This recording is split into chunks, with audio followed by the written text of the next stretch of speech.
Yo! Yo! Yo! We got some new tunes! Finally! I wonder how copyright claimed this is gonna get. I see that there's 2 of you in here, but as always, the stream's broken and it's not telling me who it is. Hi! Hi guys! What is a social life? Good question. I've not seen one of those in, I don't know, since 2019, I think. Yeah, 2020's not really been the year of socializing, has it? Unfortunately. But at least we have Twitch, where I can sit here with 1 or 2 people. It's more than I normally get. How's it going? How are we all doing? Oh yeah, it is you. Of course it is. Please stay.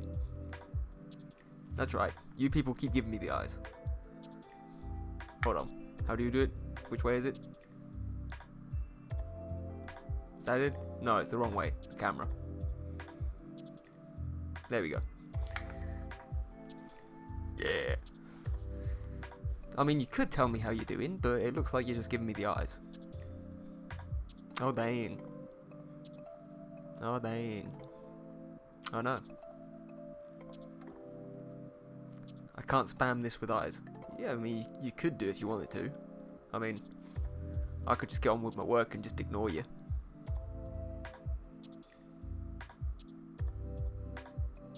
They won't let me. Oh dear. Yeah, probably not a good idea to push the Twitch bots too much because they have a habit of just banning you straight away if they think you're a bot. It's not like Discord where it gives you a warning. They'll literally just turn around to you mid-stream and just ban you. It's mayhem. Yeah. And we're already 2 minutes in, you still haven't answered my question of how everybody is. Yeah, so maybe I should just ignore you. Yeah. Anyway. Oh god. Harleen_Jester. Tell me. Pressed dress, but very well dressed. Nice. Nice. I'm feeling watched. You are being watched. Although technically I'm the one being watched. Yeah, Jan, did you see how far we got yesterday? Well, you will now. We did a pretty good job, honestly. Again, I'm still not 100% happy with it, but we're getting there. We're getting there slowly.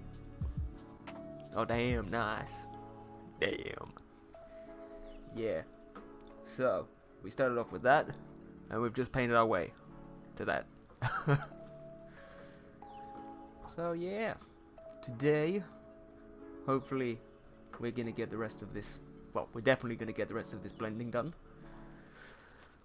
We'll get some detailing in, and hopefully we're gonna move on to some colour if I'm lucky. Although the last time I said that on a second stream we got nowhere near colour, so good luck. Good luck. Let's switch over to Photoshop Stream. There we go. I'm just gonna move this off screen as well. Guys, are we working on anything this evening?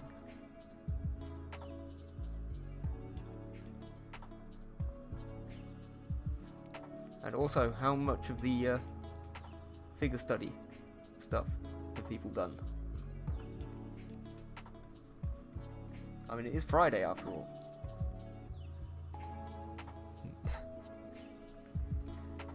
Let's see, we've got this 90%. Let's get in some blending.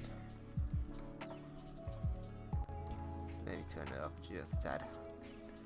It's been posted on mine today, I still have time. Oh, I saw it, yeah. Was it like the guy with, was it orange hair?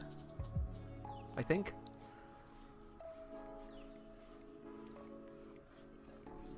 We might do some Instagram shoutouts later.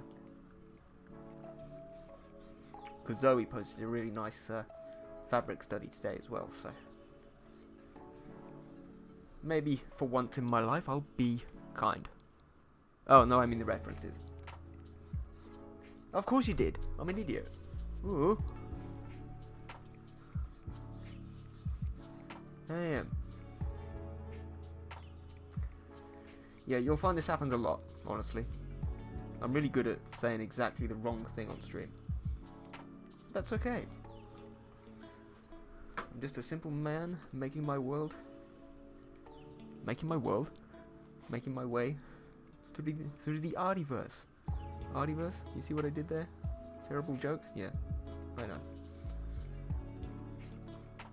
I'm so sorry.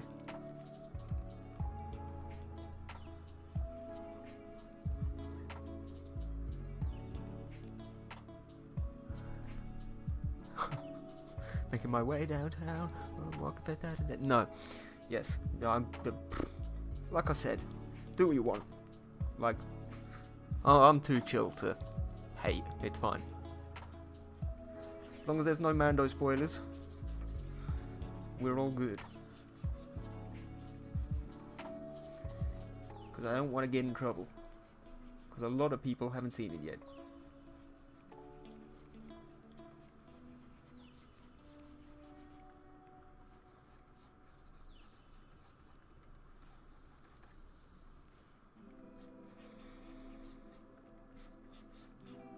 What do we think of the new references? Do we prefer the couples one, or do we prefer the plus size model?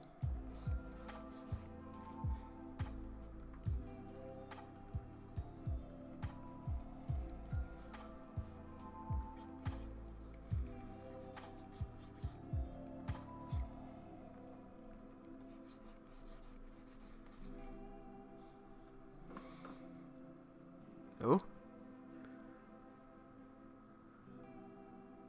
Okubio? Who this? Who this?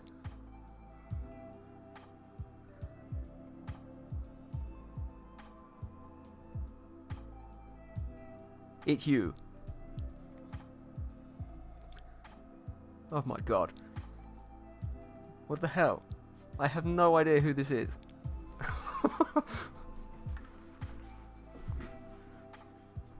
Or have I gone totally insane?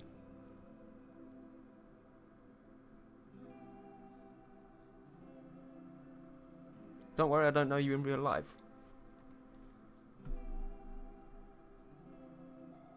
You've got me confused now. Right, again, we have to go through this every stream, right? Every single time somebody new comes into the stream, they may have a totally different name to what they've got in the Discord, which is also different to their Instagram, so I get totally lost. Like, totally lost.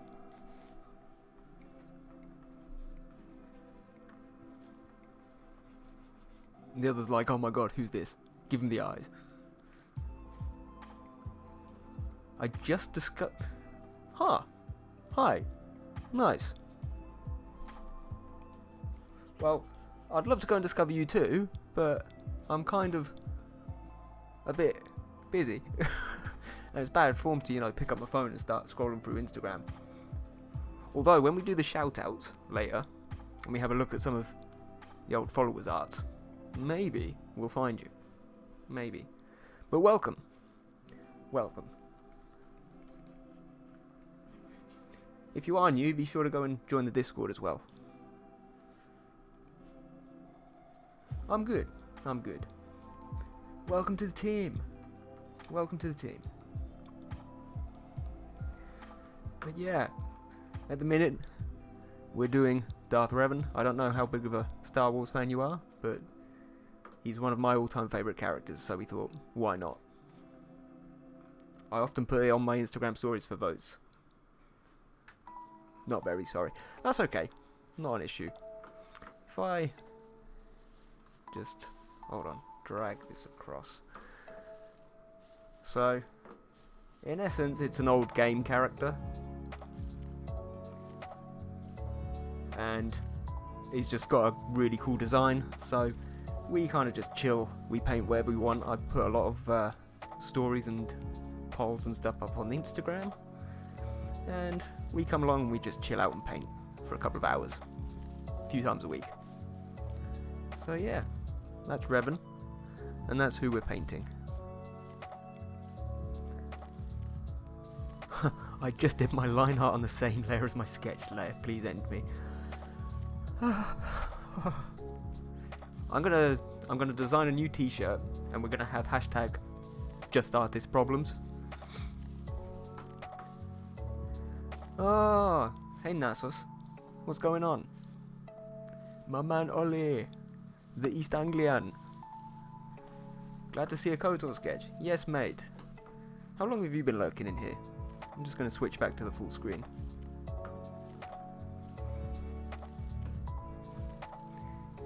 Yep, and also, yes, I need that T-shirt. Well, I'm actually wearing my own merch today. See? Bro, do you even draw? Yeah. Just popped in, mate. Long day.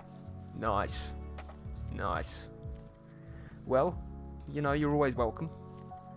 Didn't stay very long for the old sim stream, but that was total mayhem.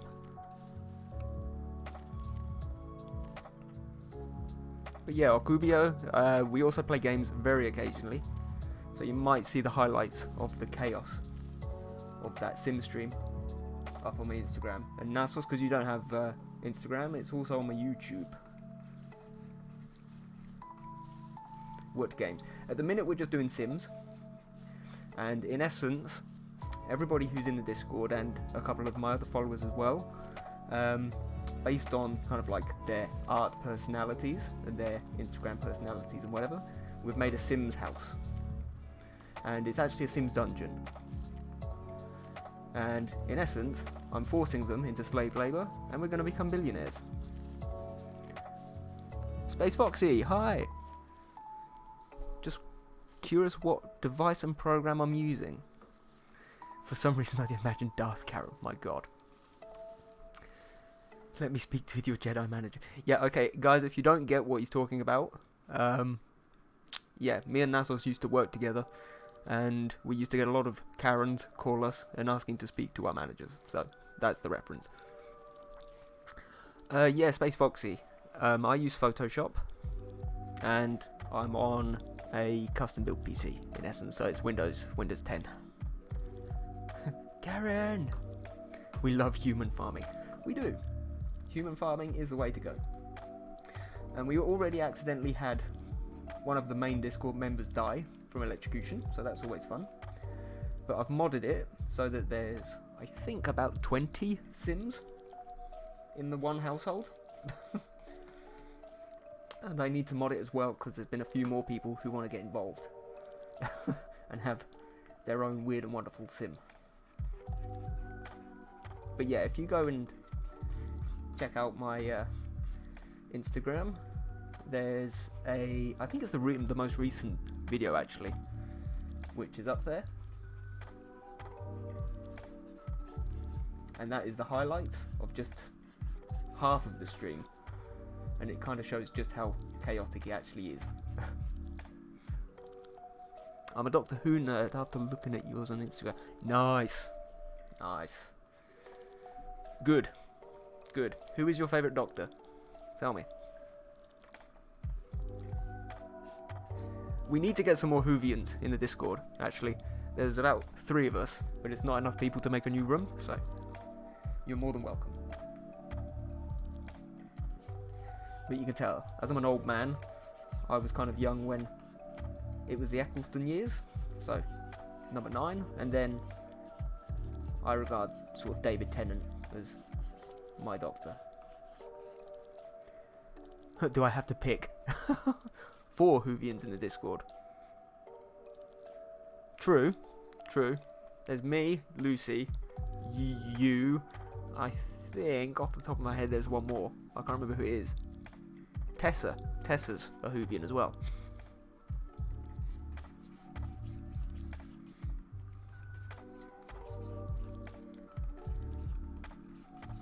So yeah, we get up to some mischief. But no, you don't have to choose if you don't want to.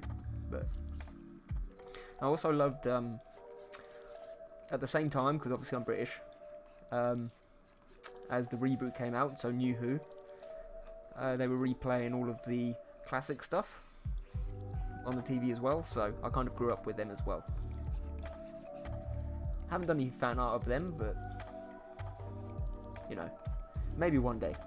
I've only just got around to doing any Who fan art at all, because it just doesn't seem to be a big thing on Insta at the minute. Okay, Twist My Arm 11. Matt Smith. Yes? Does that include the War Doctor? And the 3,000 other Doctors, which are probably now prequels? We won't go there, don't worry. I'm not going down that rabbit hole. Alison's just like, what the hell are you talking about? Matt Smith. Yeah. He's a really good Doctor. I think when I first watched his episodes, like, I loved the first episode, but after, I think it was probably because I wasn't the biggest fan of Amy. And it was probably because we'd had so many years of Tennant as well, that, I don't know, I found the transition a bit weird. But having rewatched them a few times, like, he's definitely probably my second favourite. Matt Smith is fire. Whatever happened to that rumour of him playing young Palpatine? That I'd love. He's from your town. Oh, you British as well. Nice. British. The British are taking over. Yeah. Bruv, innit?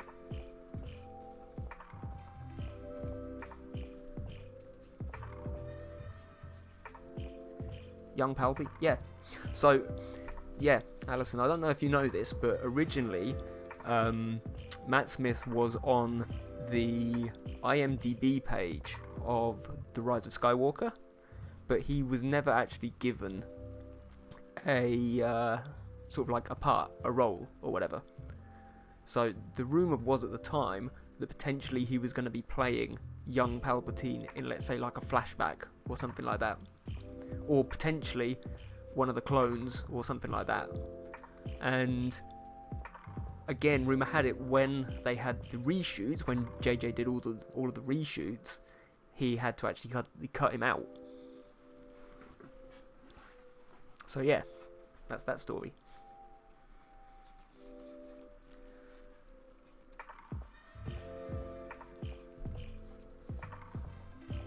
But I thought he probably would have done quite a good job.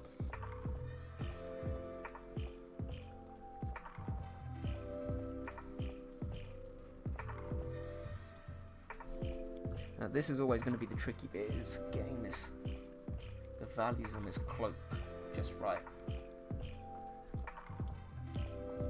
Forgive me for not knowing about my least favourite Star Wars movie. That's okay. Again, like I said, I am not a TLJ fan because I don't really like the way that they went with it. That doesn't mean it's my least favourite movie. I actually think Rise of Skywalker is worse as a movie. Like, TLJ I've watched a fair few times because I have it in my head that maybe if I watch it one more time, I'll like it. And then I end up hating it even more than I did the last time. Rise of Skywalker, I've watched twice, and I've just not even bothered to pick it up again.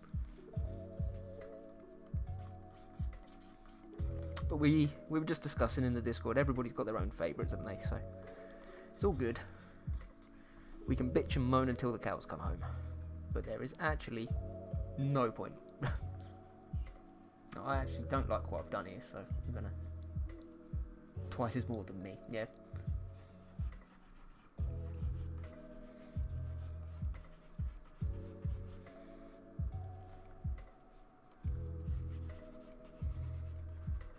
Oh, and the first one was a very, very horrible looking... I don't know. What's it called? screen, where they take a film at the back of the cinema. Because again, I have got no access to a cinema here, so I couldn't see it. But yeah, guys, in terms of anything to do with the art, or any questions that you've got, or tips and stuff, feel free to ask. That's what we're here for.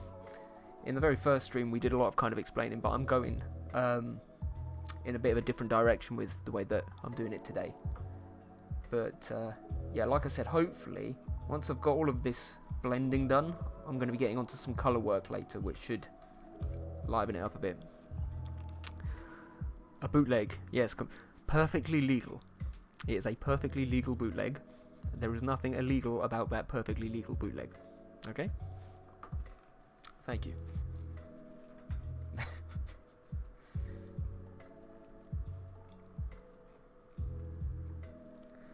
This is always the problem as well. When I start up a stream, I completely lose what the hell I was doing before. Like where I got to in the last stream. Doesn't matter how much prep you do, you always completely lose it. So.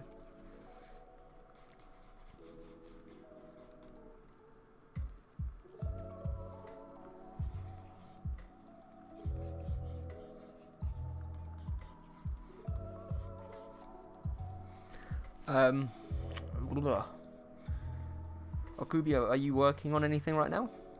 You've got any works in progress?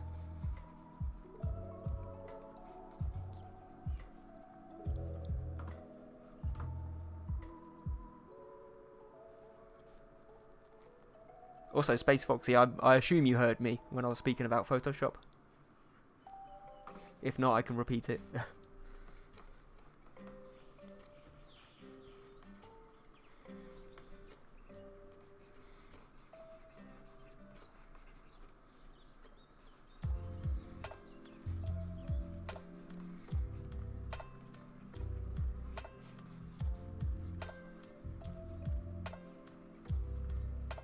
A little bit darker around these edges. Blend it in a bit. It's better.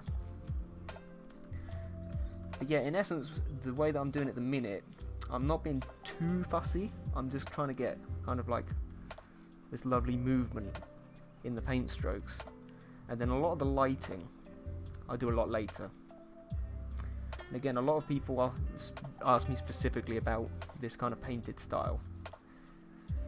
I think we discussed it on one of the previous streams, is that I'm quite different to a lot of artists in that I use a hard brush first for absolutely everything, including skin, which people find a bit odd. But I then go around and I light everything at the end of the process or throughout the process actually, using a soft brush. And I just find it makes it look just that little bit more painted style.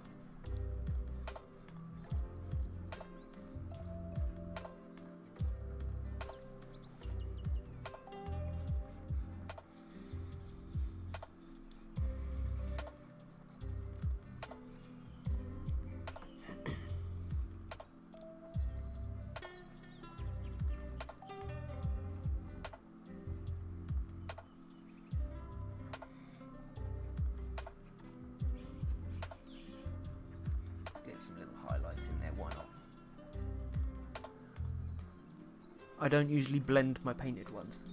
No, I mean, it's all to do with your own personal preference, really.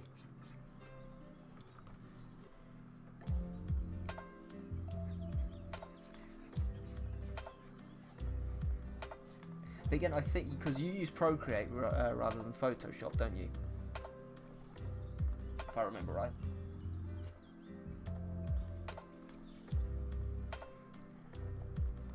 I like how smooth mine is. Yeah, that's the thing. It's like a totally different style. This is almost akin to, splash art.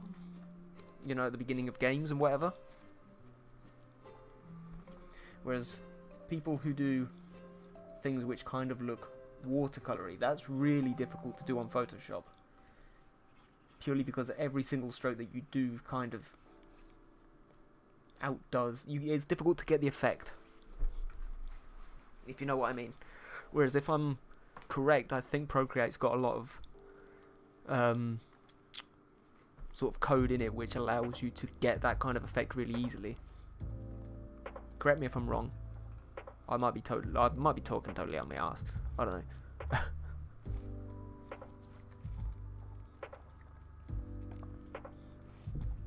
The one problem that I sometimes find with doing it with this way is you can see kind of like at the top here, after I've blended it, it becomes a little bit flat sometimes, and then so you kind of have to then go back and relight it several times and keep blending until you get the light just right. You see here, it just kind of, it's gone a little bit flat.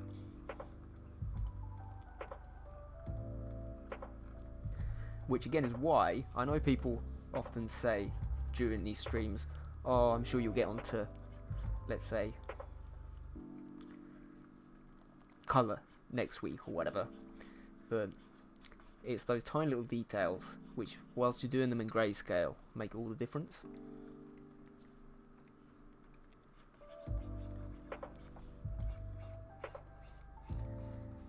And it's that constant redoing.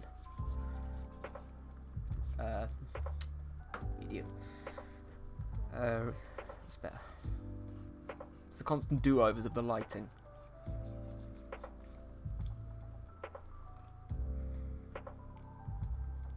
But it makes it perfect for streaming, because generally when I do sort of like my more comic-y style, it takes a lot less time, but it's almost kind of, it's so much a process now that it's not very relaxing. Whereas this is a lot more chill. Obviously it takes a lot longer to do, but it's nicer to chill and chat with.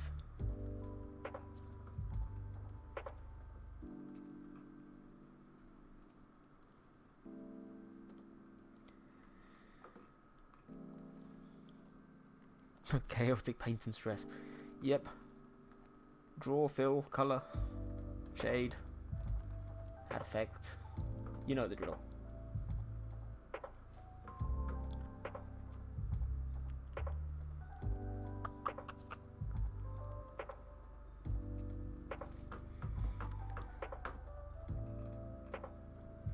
Harleen Jester, I'm surprised you're still here, if I'm being honest. I thought you said yesterday that you struggle to draw without music.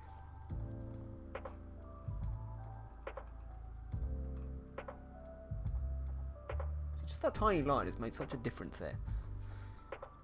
It's weird. I don't get it.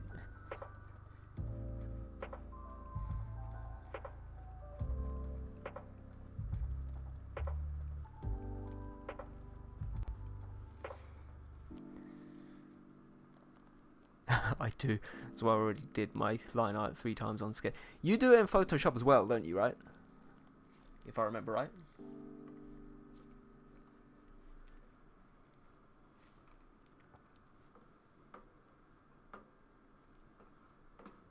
I think you said that in the Discord. Yes! Yeah. Like, I've got into the habit when I'm doing a line, like a sketch, I always lock the layer. Like that. Which stops me from being able to do anything on it. But then if you just unlock it again, then you can do whatever you want. So, those tools at the top there, they're actually really cool. Yeah, I should do that, but I'm Ralph. Ralph. I'm a unitard. No.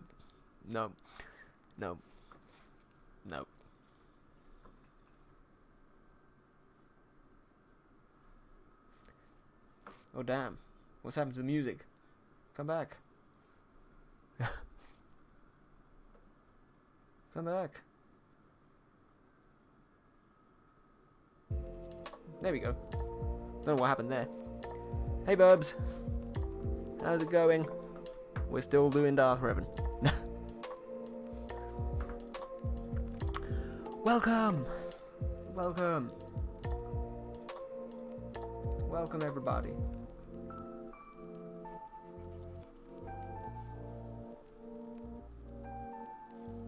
How's it going? Let's make that a bit lighter.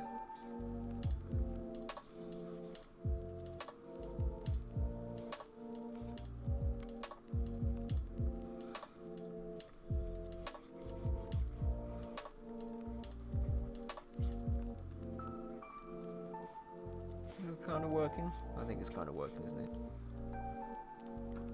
That's better. It's not quite such a hard line at the minute, is it?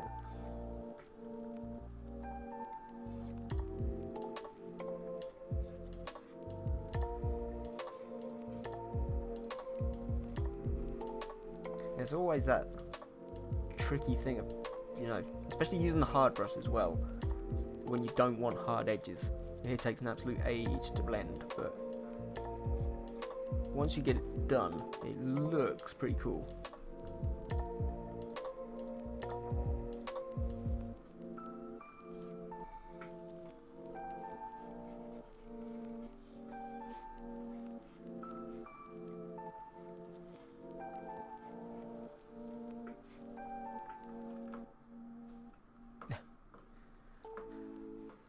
Burbs is not responding.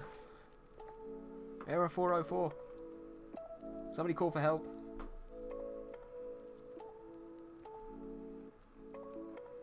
I actually do. See, this is where I always need to stop myself. I'm looking at that and thinking, oh, I need to blend that a bit more. Actually, you know what? I always have to stop myself from doing that because, again, it will end up looking a bit like this area here and looking a bit flat.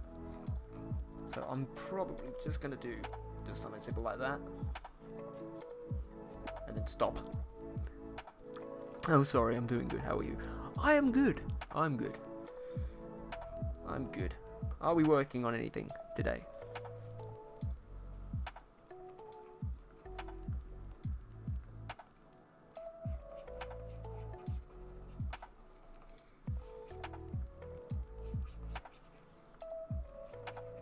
Or maybe I should put this another way. I should start saying it like this. Am I distracting you from anything else today? That seems to be the way that it goes.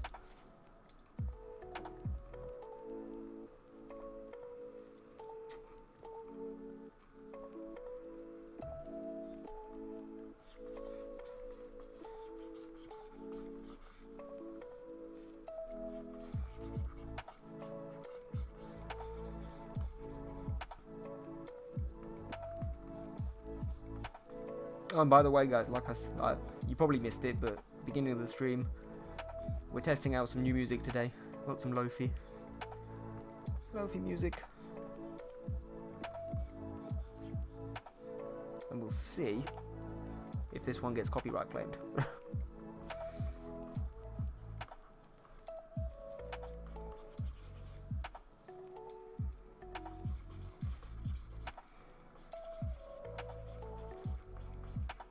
But I was getting bored of the elevator music, if I'm being totally honest. Elevator. I'm not doing much at the moment, but I may draw some characters later. Yes! You do those characters. We believe in you. Yeah.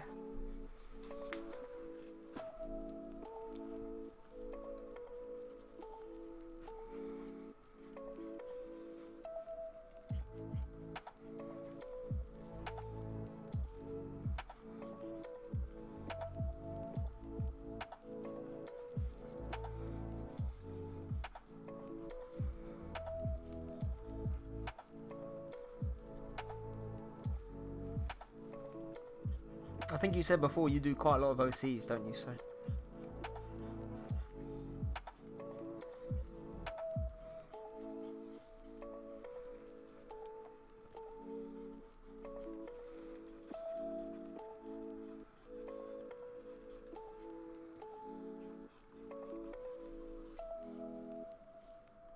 that's not looking terribly straight, is it? No, it's not. kind of needs to come out a bit.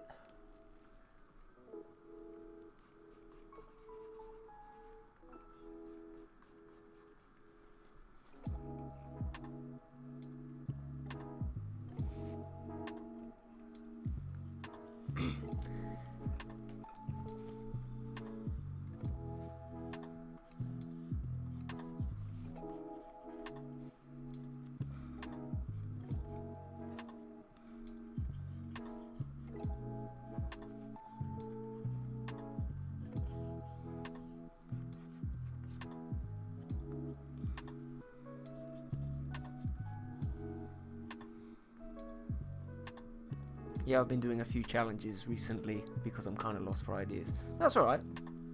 I think everybody goes through that, if I'm being honest. Like, I don't know what happened, but there was a few weeks ago, it might have been a month ago actually, where I was just, I don't know, ideas for stuff to do just weren't coming. It's like, I wanted to draw stuff, but I don't know, there was just something not there. But that's where, you know, challenges and everything like that comes in, you know, handy. It allows you to kind of turn off from being creative, if you know what I mean, and just concentrate on the process a bit more. That's how I feel right now. Challenges are good for learning. They are, definitely. And I'm sorry to hear you feel like that as well, but it's one of them things, I think, we all go through it. But, and, you know, you kind of, in the back of your head think, oh god, what if this, you know, what the creativity doesn't, what if the creativity never comes back? But it will, eventually.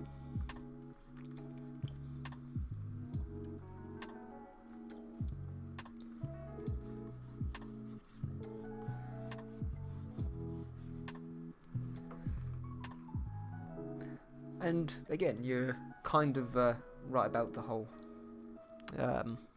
learning process part of it as well, because it just frees you up a bit. Also, too many ideas and not enough time. Yes. See, actually, this is one of the reasons, like, this is a catch-22. This is one of the reasons I don't write down all of my ideas, because if I did, I would probably overwhelm myself with ideas and then never be able to catch up. But equally, you then reach stages where, because you can't remember the ideas that you've had previously, because you haven't written them down, you then are stuck.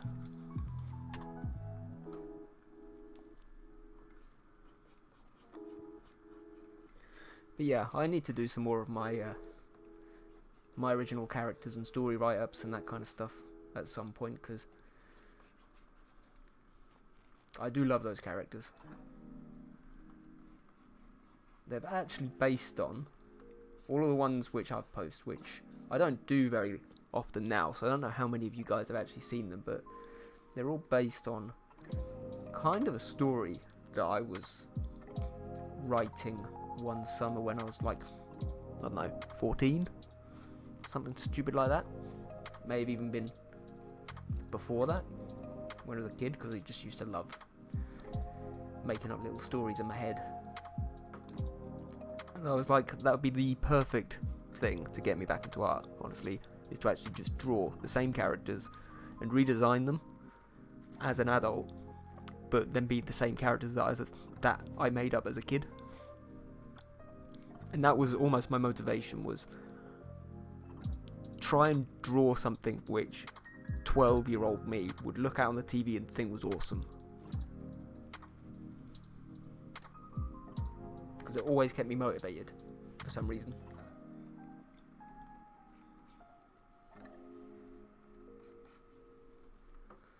So that's kind of where the basis of my more comic-y style came from.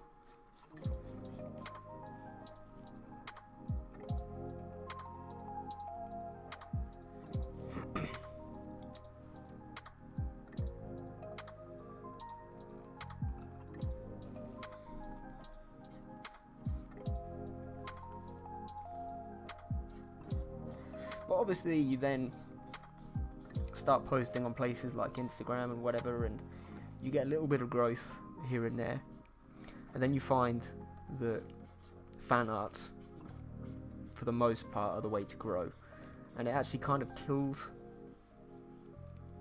you know, your personal creativity a bit. It's a tough balance, because original characters just don't get you, you know, any eyes on your work. And people who, I found this as well, people who already follow you really like it when you do it, but it just doesn't entice other people to follow you, because if you don't know what something is, how do you search it? So therefore, why would it ever pop up on your screen?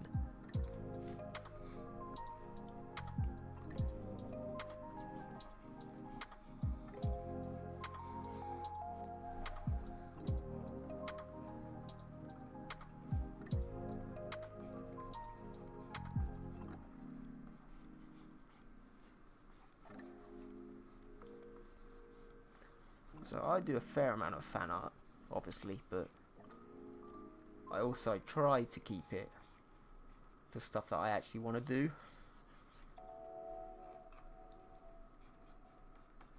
To stop me going crazy for likes, because it's a bad rabbit hole to fall down.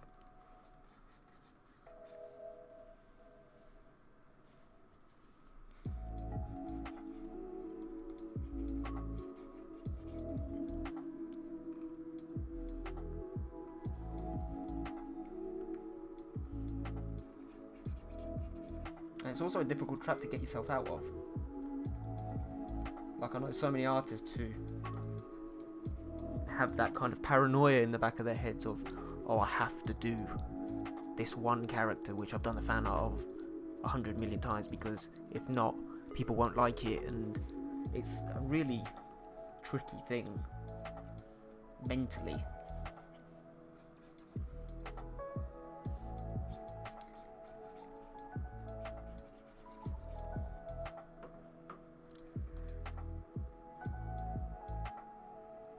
Which actually goes back to what Okubio said recently, in terms of the whole Doctor Who thing. And I actually made myself do some, because I knew, honestly, there's not a massive... There is a small fan art community out there, but it's just something that I felt like doing and was just kind of refreshing to me, so it kind of alleviated that worry a bit. And I just said, you know what, it's gonna flop anyway, so just go ahead and do it.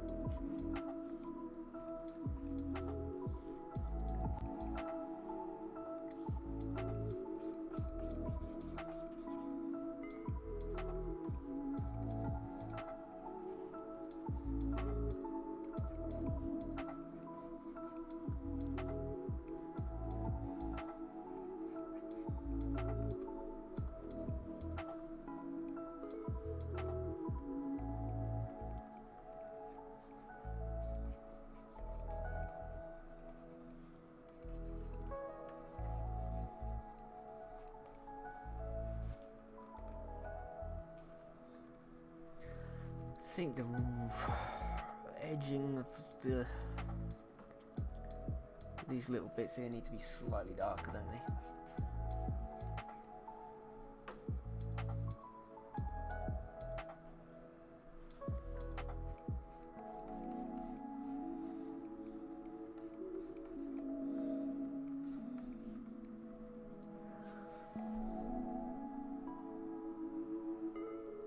The struggle is real. How did you discover your preferred styles?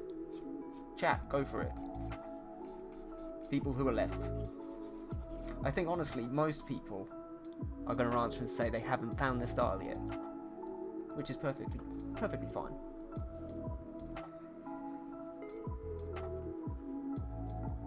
Again, for me, it was bizarre, because I spent a long kind of time.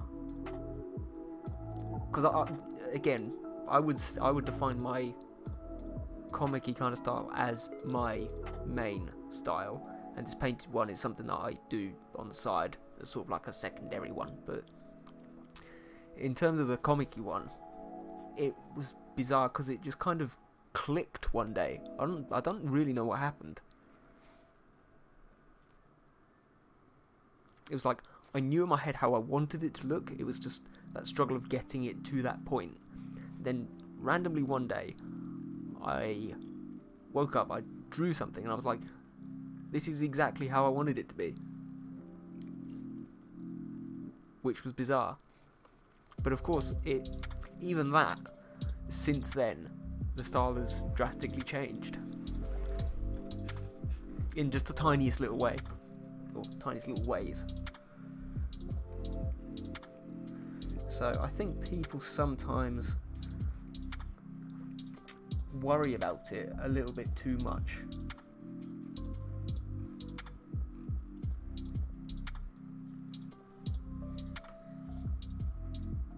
And it's a difficult thing to say because you don't like to kind of tell people, oh, you know, don't worry, it will come.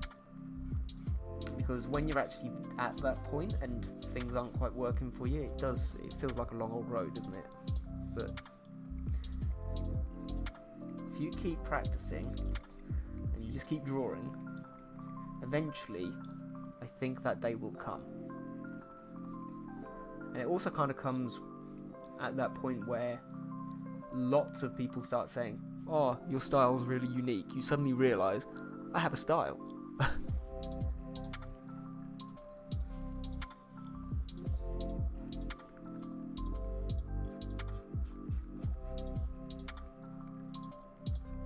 But I've seen also our Lord of the Sith, Karina, who's one of the reps in the Discord.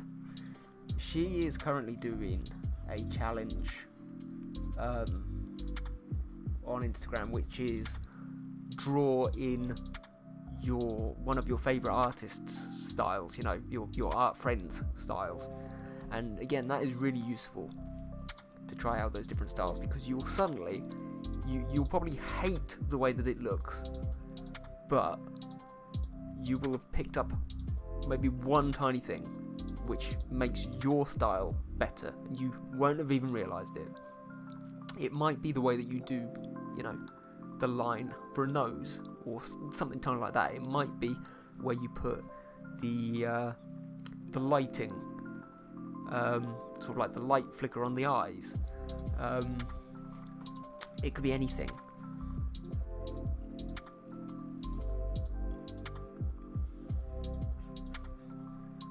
I mean, it's funny because I actually got to the stage with my drawing style that I wasn't happy with the way that it was going.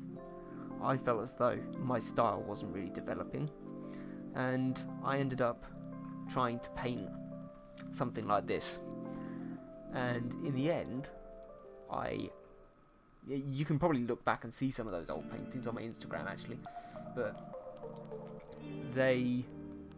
people will look at them and go, oh, they're awesome, blah blah blah. I hated them at the time. I posted them just as a way to kind of remember that they were there. It's kind of like a little log, but I really didn't like them. But after having done 2 or 3 of those, I went back to drawing, and suddenly I'd found that I'd picked things up which really, really worked well in drawing, and vice versa. Now, having gone through and done, let's say, 6 months worth of pretty much just doing that style and improving that style over and over and over again, getting that perfect, I've now found that going back and doing this painted style has become a lot more easier, because just naturally my understanding of form and lighting and all that kind of stuff has just changed completely. That's a neat idea I might have to try out. Definitely. Look, put say there's an artist collaboration room in the Discord. Put a message in there, and I'll see if I can find anybody else who might be interested. And I'll put a story out on Instagram as well to see if there's anybody else who's interested. Or, of course, you could just do it with your personal friends who you speak to a lot.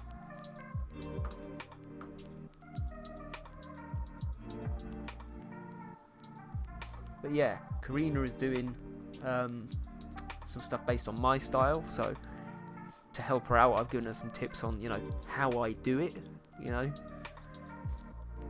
just to give her that advantage so that she doesn't go through the process and think, oh, how does he do it? How does he do that specific thing? But these are approachable artists. These are people who we speak with every day.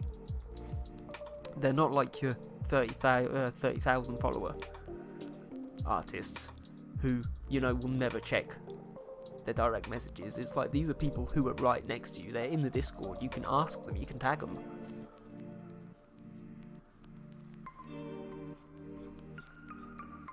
That was the whole point of setting it up.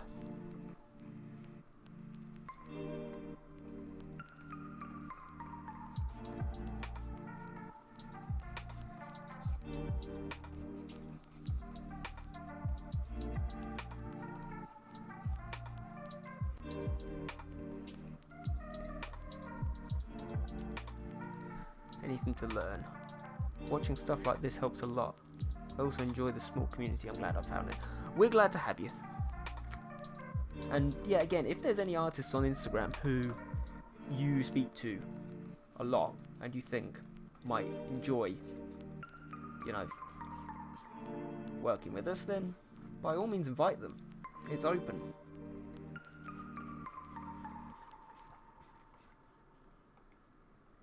I can send you a link, or you can copy the one which is on my bio, whatever. But yeah, because we're really fortunate that everybody's actually really, really, you know, good-natured and kind and everything. You can go onto some servers and there's some absolute, you know, arses, to put it mildly. But we've got a nice balance.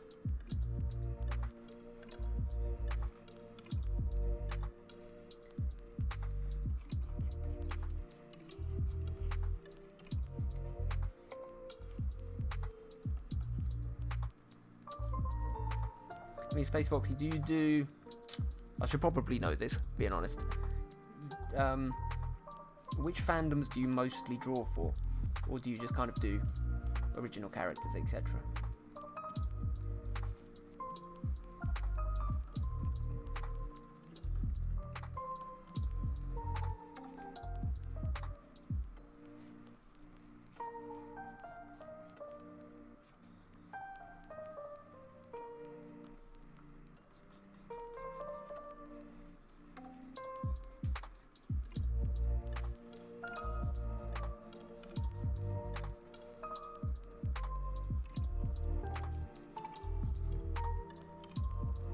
Plus, I think you're a similar age to us, aren't you? In terms of you're in your 20s, if I'm right.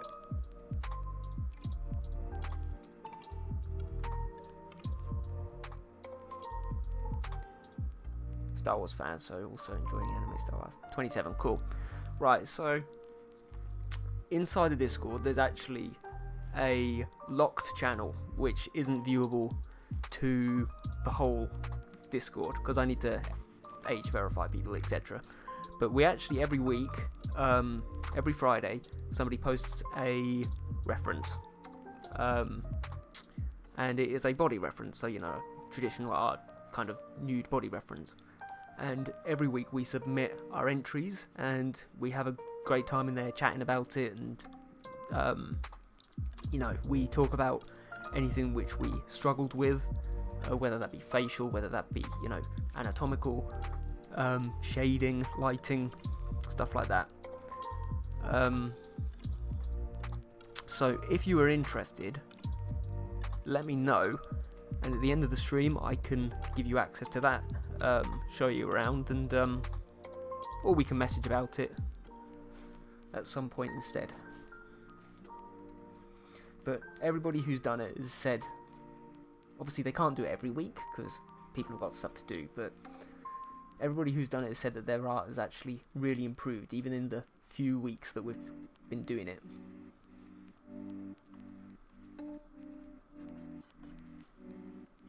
But obviously the chat is locked because we don't want any of the younglings getting inside.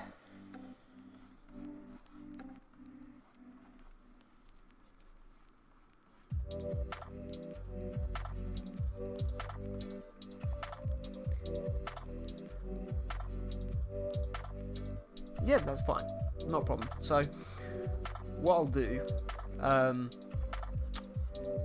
I will, at the end of the stream, I finish, so it's 8 o'clock here now, I finish at midnight, so about 4ish hours. When I'm done, I'll add you to the group, and we can show you around, and you can tell me whether or not you're interested. This week, we're actually doing a plus size model, or we've actually got the choice. We've got a plus size model or a couples pose, to kind of, you know, because it's a bit of a challenge to get two bodies kind of working with each other and getting that movement and shaping. But everybody's in there. Everybody who is in there is really nice and really supportive, and you can choose which one you want to do. Or if you just want to sit out for a week and you want to just check out and see how it all works and how people do it, etc., that's fine too. But I've left the chat history on every room in the Discord, so you can actually go back and look at all of the different references that we've done. You can, you know, do any that you like the look of if you wanted to and submit them as separate pieces of art, or yeah, you can check out all of our entries, all that kind of stuff. And again, feel free, if you like the way that somebody draws who's in there, to tag them, tell them, and ask any questions of, you know, how did you do that, etc. There's something not right with this hand. It's happening again, guys. It's happening again.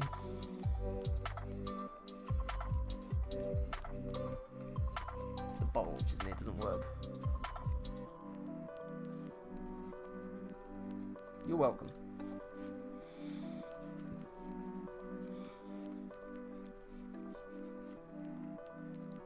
If one of the reps was actually in here at the minute, I'd tell them to add you,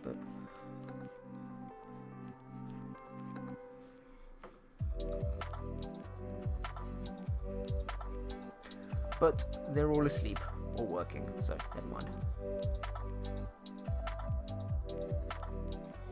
Let's get some highlights in around here just to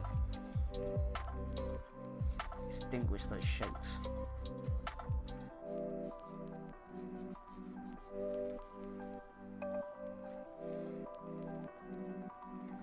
So again, I always like to, especially with these painted pieces, do just a really tiny kind of white room light at this point, because it just helps define that shape, define the shape without, you know, actually looking like you've drawn a line up around it.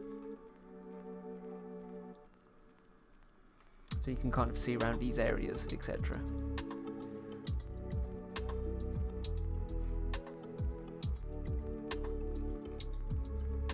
Obviously not everything is totally blended yet, but we're getting there.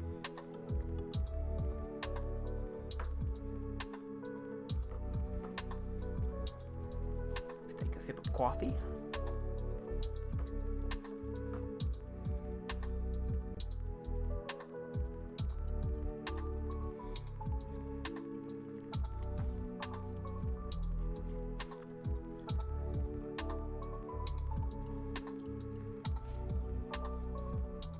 Jan, have you fixed your start yet? Your layers.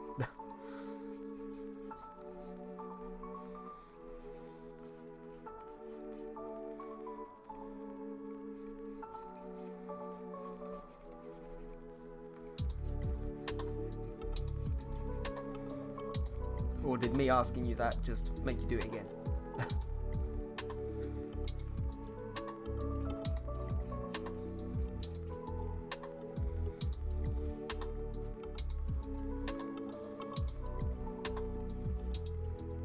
Let's take this up a bit. Actually, you know be slightly straighter, so let's do a little outline like that. Take this right down.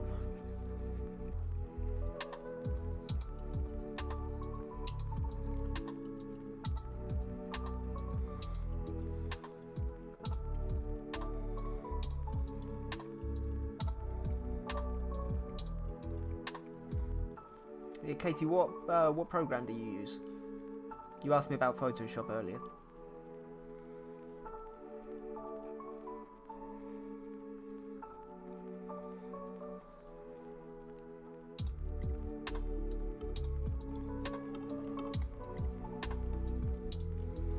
Procreate, yeah. Yeah, a lot of artists are using that nowadays.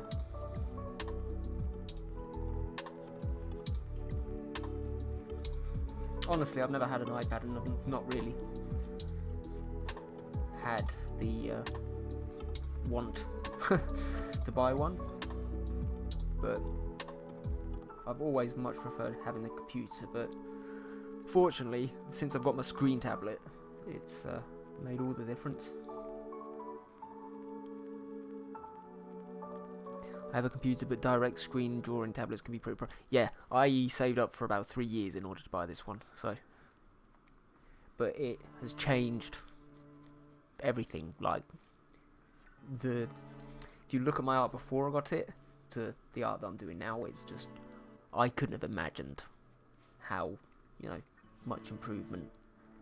So for me, although it took a long time to save up for, the investment was totally worth it.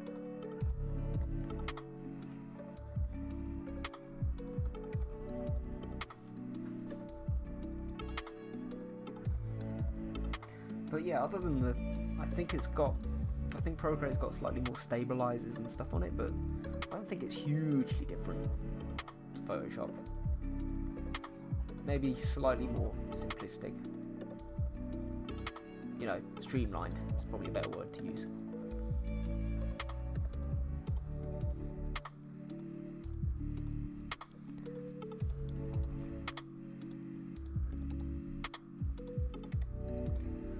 Prefer to see the screen which you're drawing on versus not.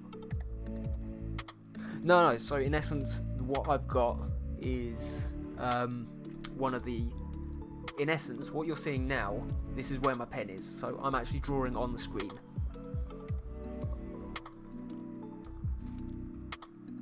See if I can get it up.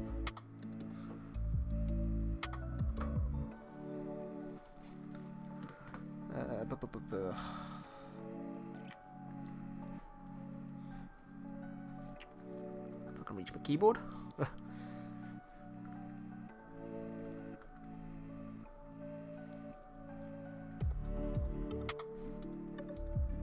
So yeah, I've got a Huey on tablet, which is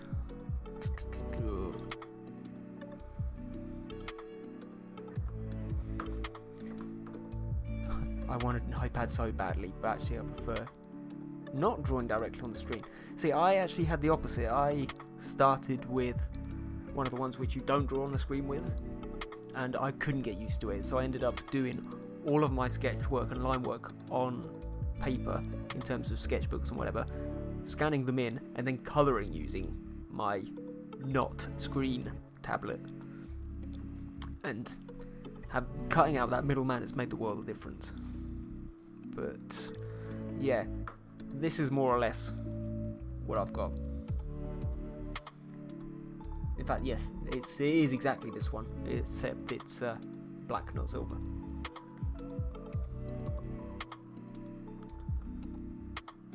But yeah, unfortunately, this one doesn't seem to exist anymore.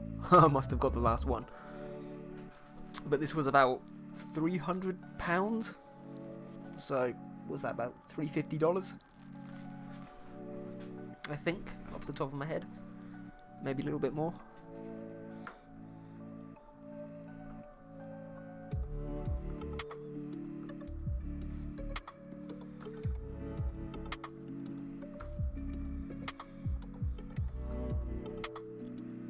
Looks amazing. A bigger screen would be nice. Yeah.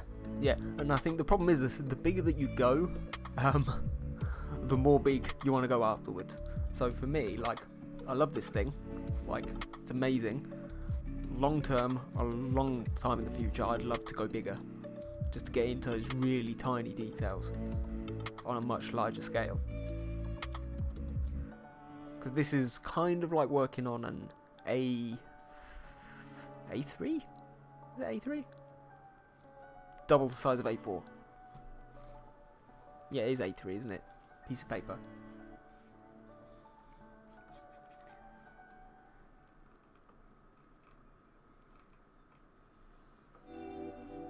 So it's big, but it still fits on my desk in the setup that I've got at the minute.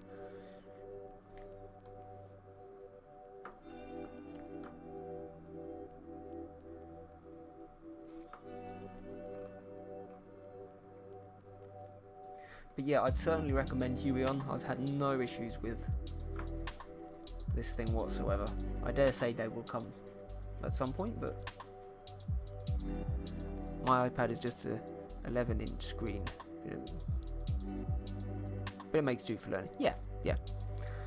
And Jan, I'm not going to dignify that with a response.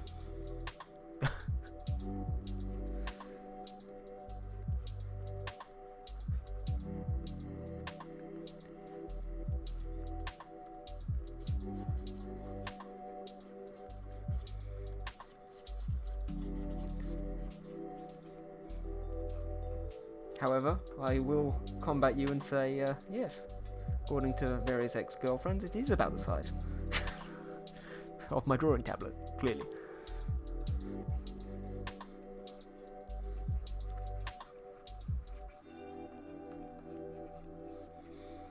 We're lucky Alison is still here. She would have been all over that comment. Screaming. You started it.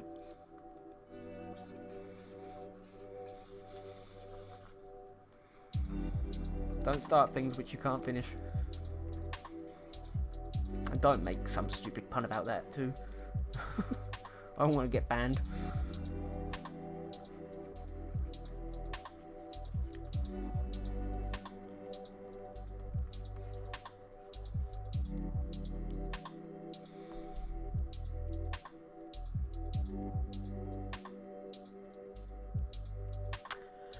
Mango! You naughty little mango, you. Yeah, Space Foxy, don't even ask.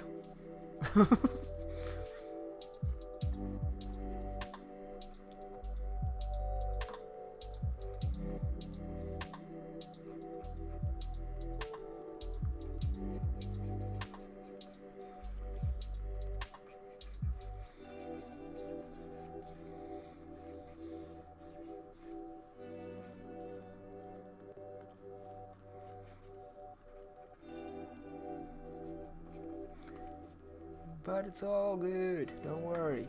Horrendous sense of humour are what make our Discord fun. Apart from, you know, the art stuff.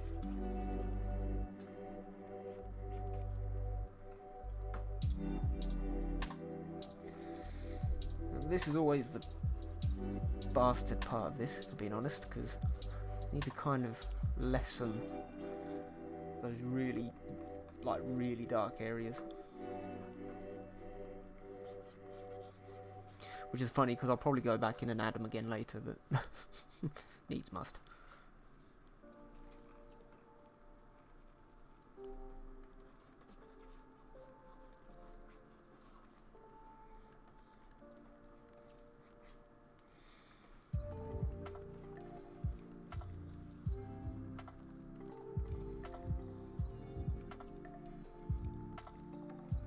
Probably need to go around these edges with the eraser again soon.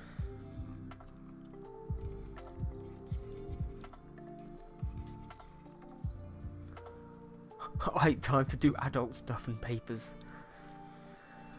Cheers, dude. Thank you for turning up. It's been fun. Good luck with adult stuff. I won't ask.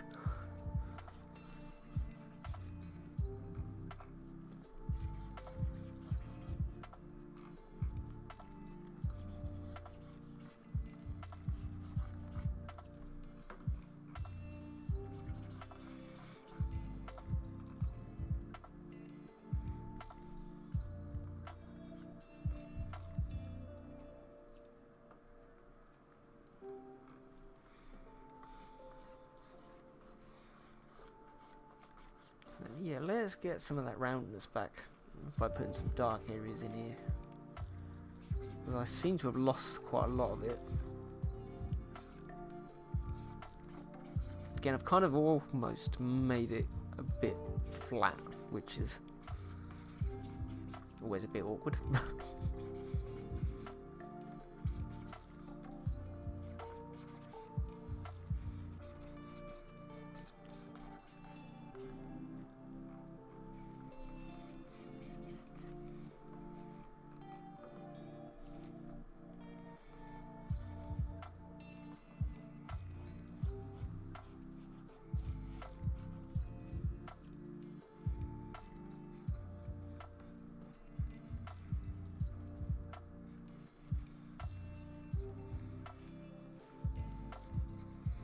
That's kind of looking a little bit more rounded now, isn't it?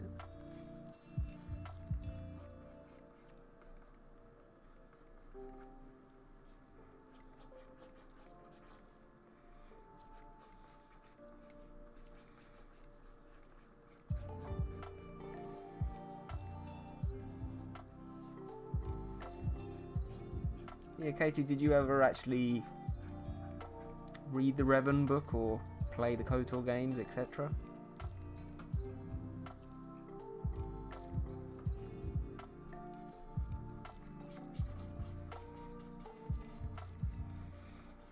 I know a lot of people in the community actually, because they're a bit younger, they've heard of the character, but they don't know anything about him. I did not, unfortunately. I'll tell you what, the audiobook's actually really good. But the problem is you kind of need to have played the game in order to figure out what the hell's going on. But yeah, at some point, maybe when the Sims madness has died down a bit, I've actually got them both on my Xbox, so could do some playthroughs.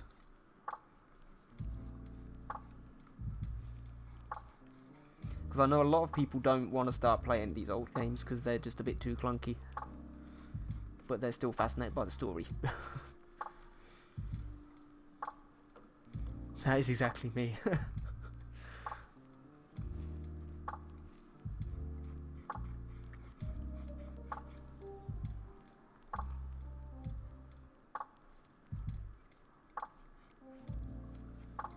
I mean, I was surprised because I hadn't played them in years.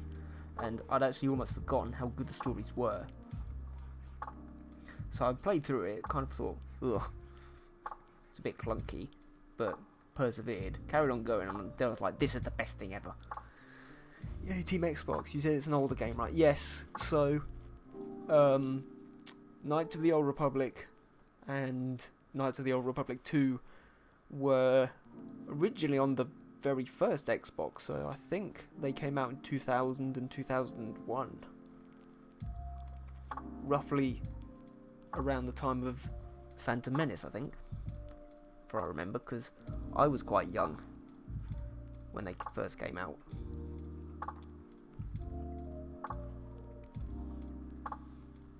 But I think it's weird because they're almost like, some of the themes in the game are actually more complex than many sort of games which are on sale now, which makes it difficult to follow when you're a kid. But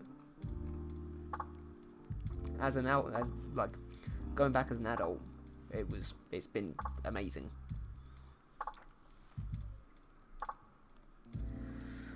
Ooh. Okay, so we've done quite a lot here. I feel as though I've missed some bits, but I mean, those I might just keep. Despite being a Star Wars fan, I haven't played many Star Wars games. That's okay. Not everybody's a gamer at the end of the day. I mean, I wouldn't really class myself as a hardcore gamer. But I know the franchises that I like and I'd be willing to spend money on, and the ones that I don't. So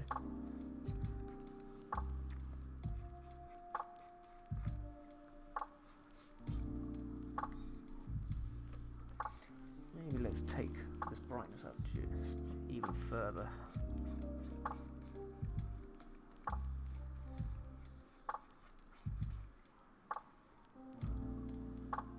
I did play the new VR Vader game, which was very neat. Oh, is that Vader Immortal? My shading's phenomenal. Thank you. It's actually all going to change eventually. I never actually saw it, and I keep meaning to watch playthroughs of it.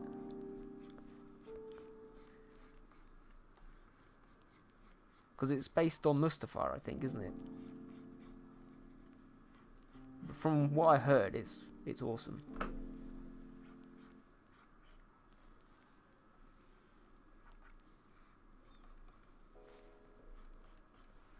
But yeah, you say about the shading again. If you've got any questions or whatever, then feel free to say so. Gameplay isn't long, but the VR experience makes it worth it. That's the thing, isn't it? Like, I don't mind if it's a short game, if it's worth it. Especially if it's worth the money. Plus it had the, was it called the dojo? Where you could practice, like, your saber techniques and all that stuff, which looked really cool. I'd love to play it one day, but, you know,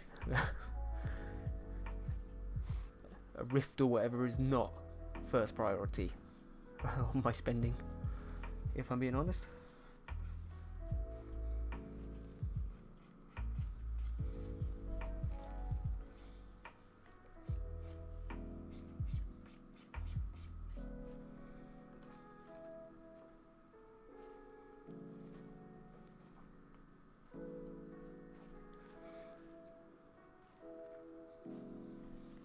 I'm curious to see the colouring process. I haven't really seen the grayscale shading to colour process before. To be honest, I'm relatively new to it, if I'm being honest. Yeah, I'm not sure if we might get onto some today. We've still got a fair few hours to go. We've still got 3.5-ish hours, so we may get onto some of it. But yeah, it's very much just experimenting, if I'm being honest.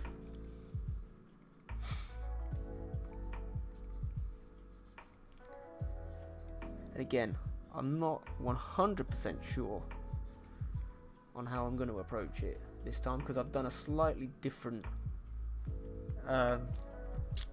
process this week. Do people typically do grayscale to colour, or does some jump straight into...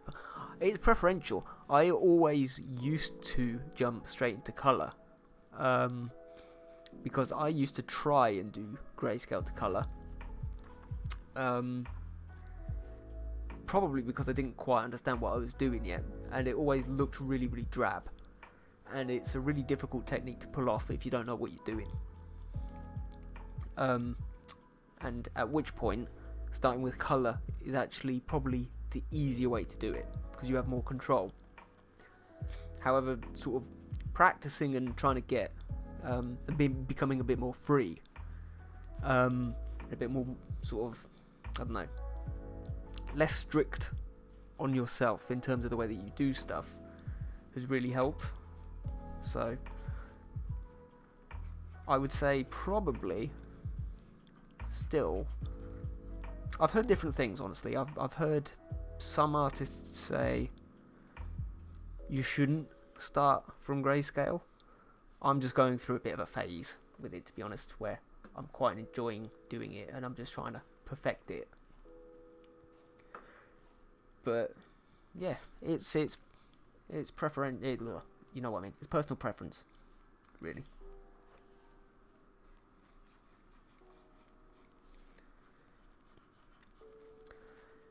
But the reason why you would do it in grayscale first is in essence so that you can see without having the distraction of colour roughly how your blacks look versus your whites and how the movement looks.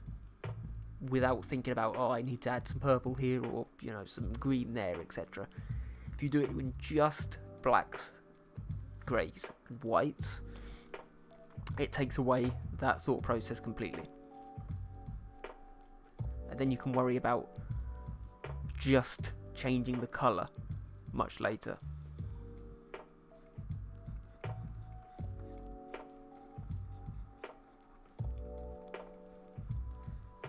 So it's almost kind of a tactical thing, if that makes sense.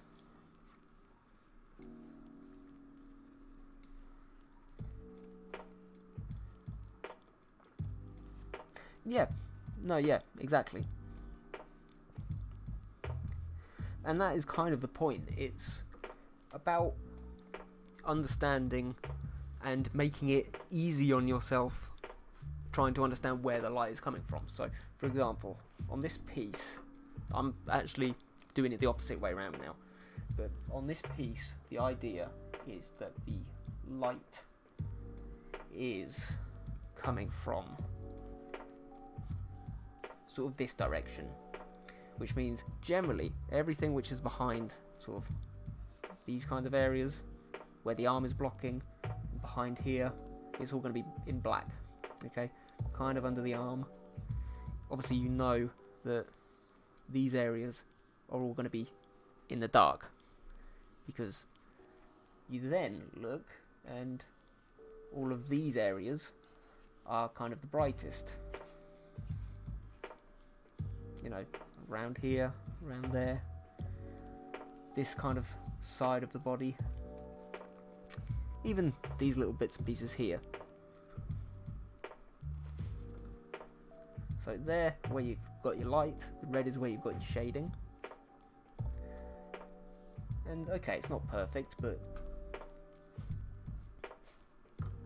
that's more or less what it's about. And then once you've done that, you can then play with the values even further later, in order to really sort of push those lights versus those darks.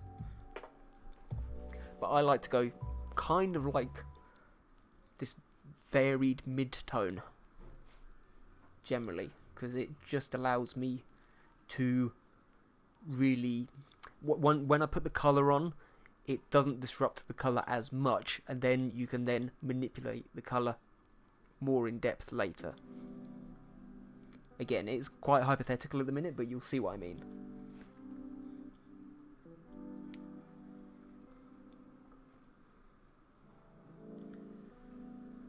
But yeah, I'm not sure how much of the process you saw. Were you in for very long yesterday? I can't remember. Lighting is tricky. It is tricky.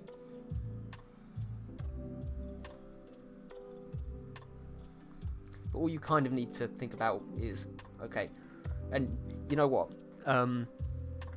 Think about this before you even start the painting. Is, right, it's going to come from there. And then just once that's done and you've thought about it, and you can do this the same on every single piece of work if you want to, but once that's done, it gives you, you know, in the back of your mind roughly where that, you know, light is coming from. But if I show you the stuff from yesterday, you'll probably be able to understand a bit better what I mean. So that's what we started with. Then from there, I did the outline, made it much darker, and in essence from here you're kind of 3D modelling. So I then added the cloak on top, and again you can see it's really dark, because the way that light works is that the shadow is in essence the colour which is initially there, and then the light is what reflects on top of it. So instead of doing everything light and then adding dark, you know, shadows, I find it's better and easier to go the other way round, put loads of dark colours in and then add light to the top of it, because that's how light works. So you can then see I've just roughly gone in and put in where we think some of those lighter areas are going to be.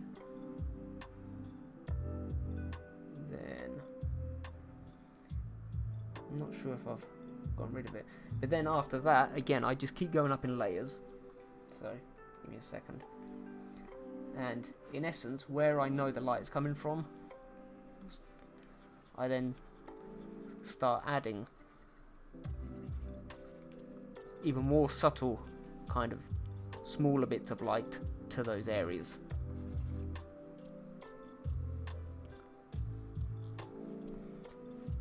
Yeah, definitely. Have an experiment with it. So in essence, that's kind of the way I do it, because we're imagining the light is coming from there. And it's just like that. So at this point, I've done all of that. It's added a bit of movement.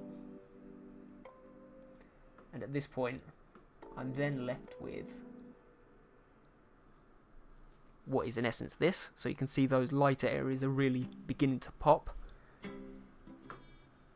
And from there, it's just about blending it all in slowly. Again, it's a good. The way that I think about it is more, instead of thinking about painting, think about 3D modeling. Think about how you would create a what's the one that they use? They often use a sphere, don't they? So when you're drawing a ball or whatever, you would always kind of start off with these really dark areas. And slowly, to get that light on the ball, you're just adding light. I'll go a bit further up and adding more and more light as we go, up to the point where we're kind of at a full light, and it's really clear then that the light is coming from there.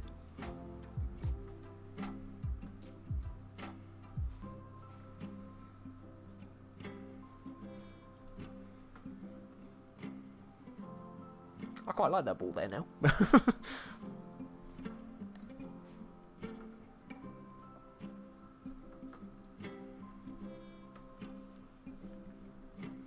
But again, using this process, I always find that, you know, these greys, inevitably, when you're mixing white and a darker grey, it's going to make a lighter grey. So it does sometimes become a bit flat. So I always go back in after I've done this process and completely, I add a lot more lighting later, as you'll see.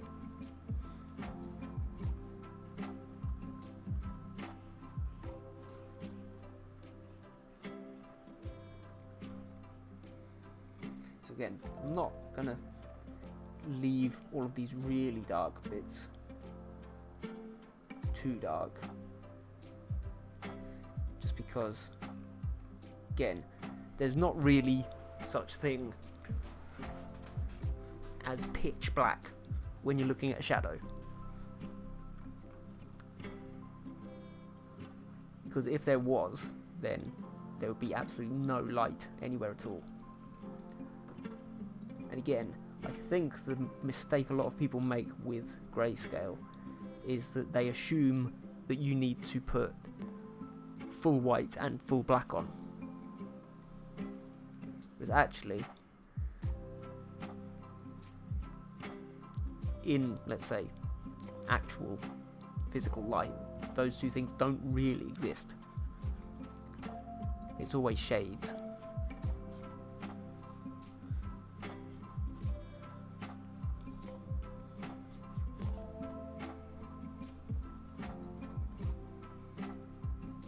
I'm trying not to make a 50 Shades of Grey joke there.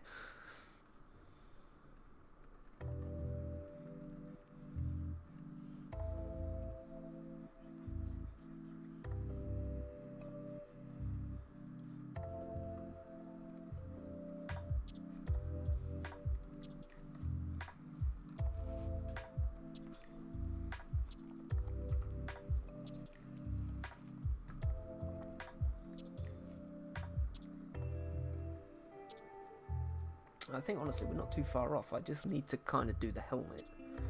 And looking back at the reference, I've actually been a bit of an idiot. Because I've actually drawn his helmet wrong. I think. Or maybe I haven't. I'm not sure which helmet to go for.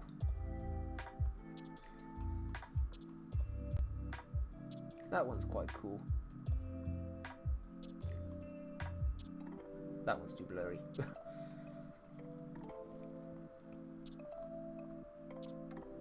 Let's go with that one. Why not?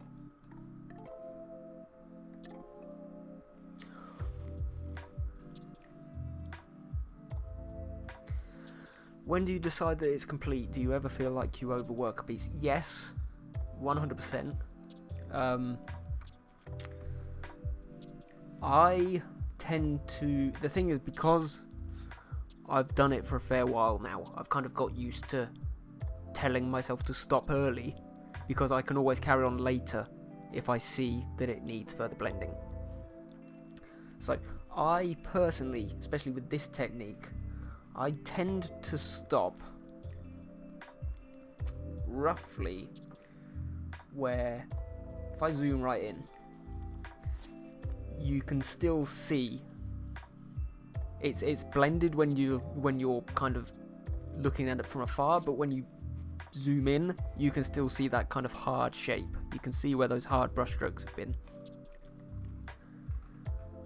Obviously, when you then zoom all the way out, of course you can't see them. So for me, that's that ideal place to stop. Whereas if things were totally blended together, again, they'd almost lose a lot of texture. But again, I think it's all about experience.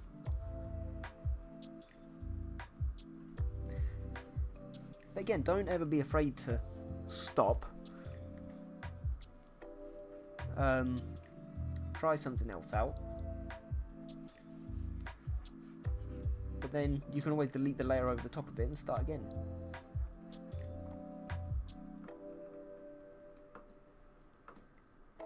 And again, you can see, obviously I do it for the stream as well, but as I go through and I've finished each kind of section, I've in essence merged it all together, put it in a folder, copied that folder, and then saved a copy underneath, so that if I overwork something, I can always go back to the way it was before.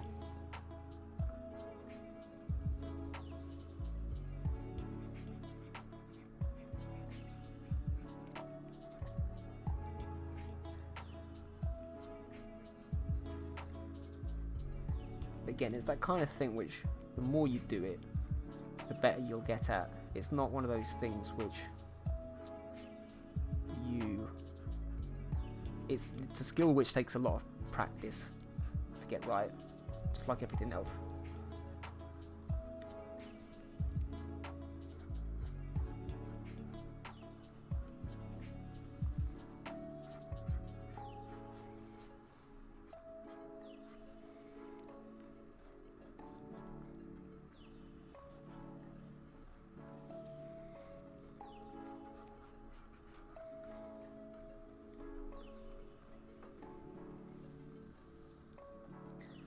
Again, I kind of do that same process for each individual stage.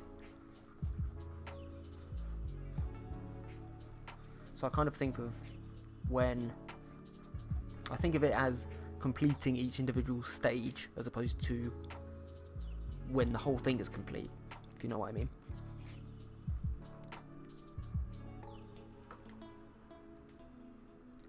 So like for example here, definitely I think that body is done. Could probably go around these areas a bit more, but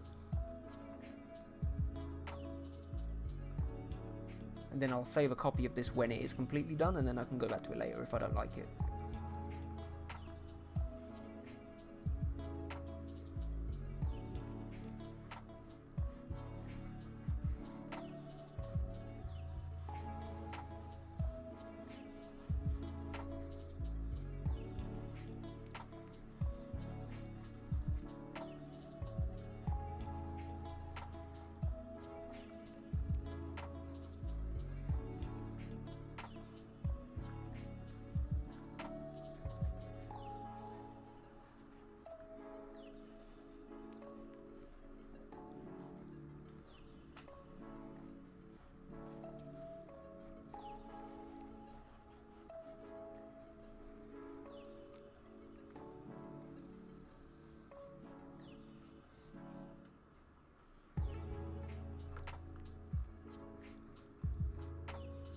No, do any of them have that underneath? I think they do, don't they?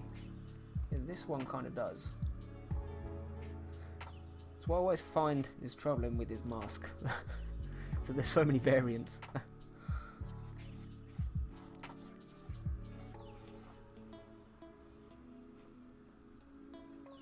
Can't wait to see the next step. I do have to hop off though.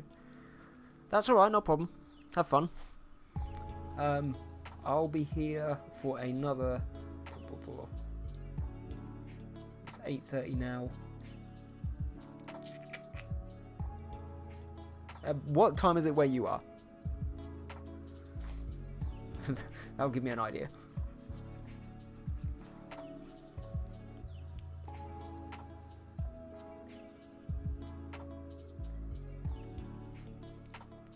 $1:30. Oh, Jesus Christ. Okay. That's thrown me. So it's nearly 9 o'clock. I'll be on for another 3¼ hours. So it will be... yeah.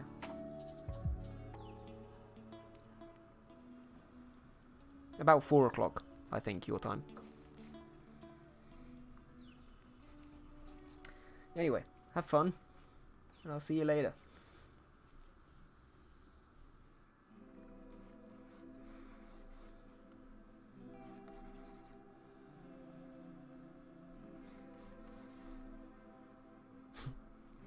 Ladies.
Let's try and get this shape a bit better.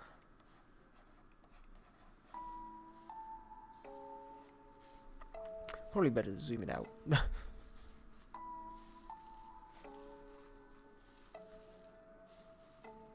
Yeah, that's what's wrong with it. Let's put some nice light areas just into here.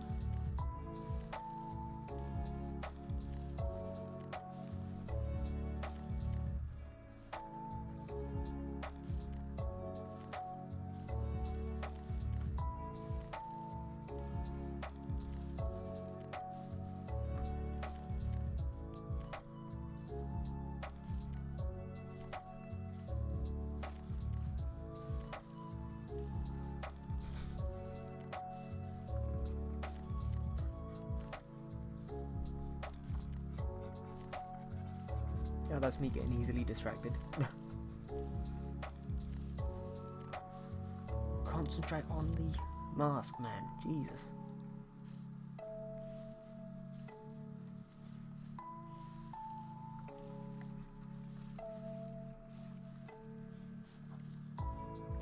Let's turn this brush up a bit and see if we can reshape it a bit.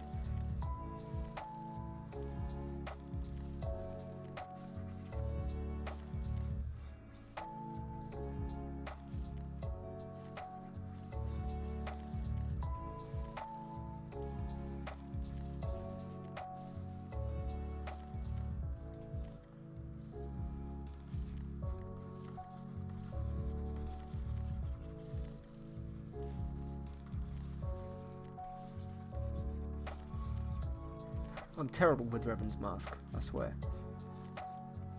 Like, there's so many variations, I can never make up my mind which one I like.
Actually, looking at it from afar, it's not as bad as I thought it was. I probably need to lighten it a bit, but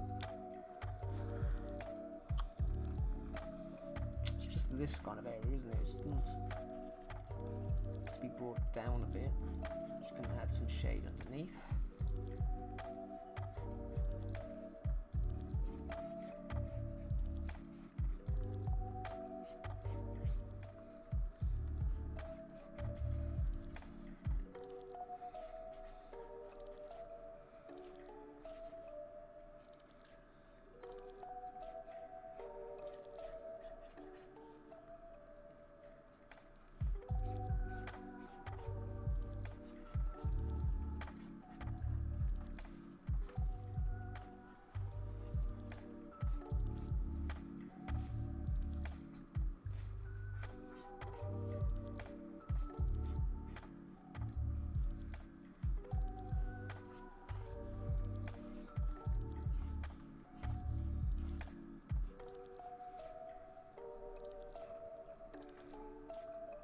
Probably I'm going to need to blend those back in again a bit later, but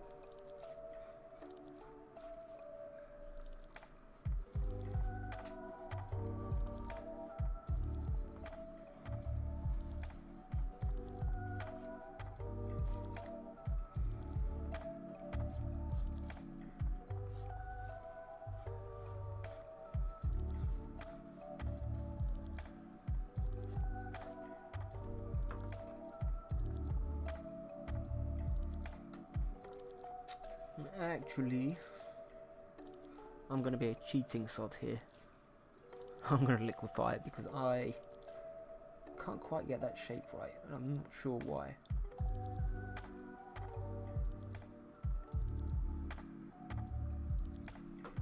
Something about it is bugging me.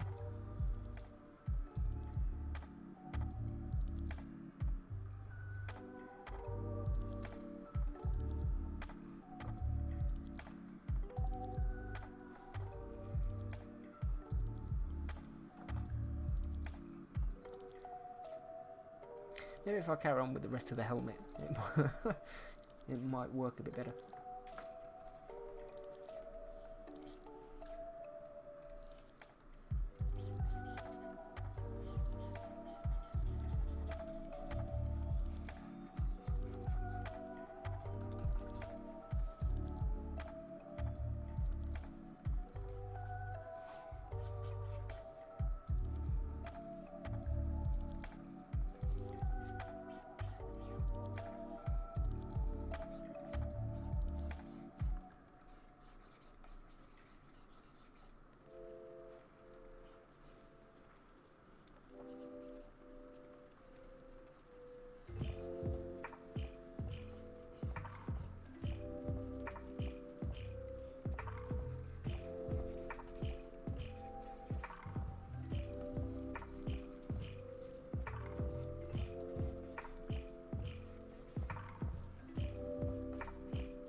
Actually, now I've got rid of that weird ass light. That kind of looks a bit better.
I might just start another new layer here and see if I can reshape a few more little bits.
Looks a bit better.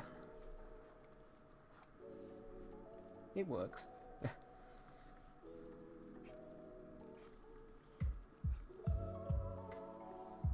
Turn down that opacity a bit.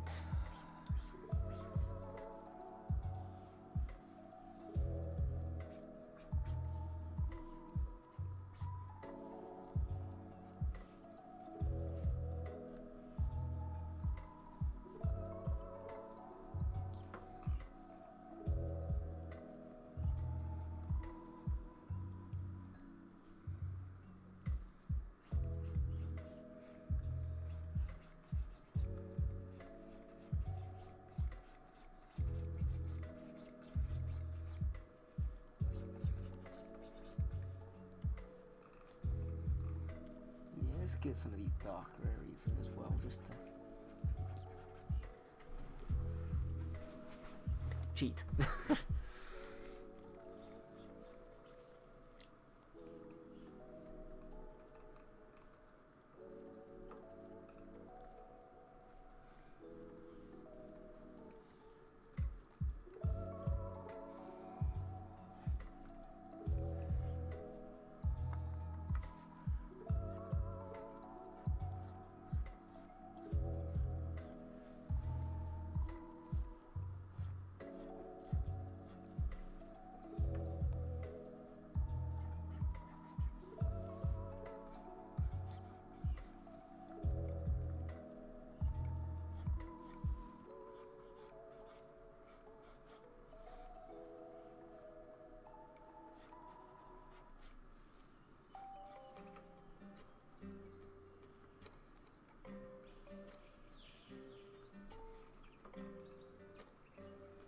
think that mask is looking a wee bit better now.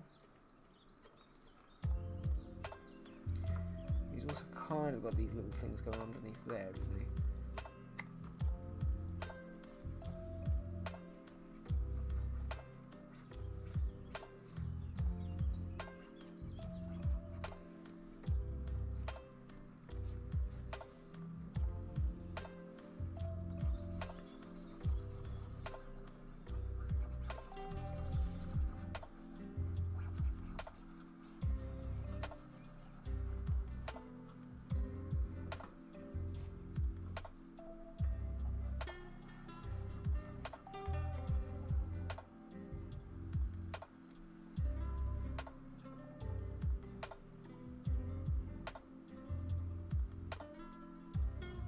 Not sure where that's come from.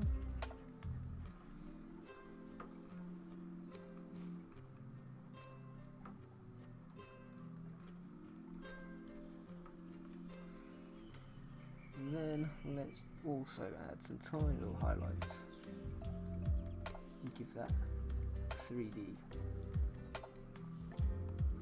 feel.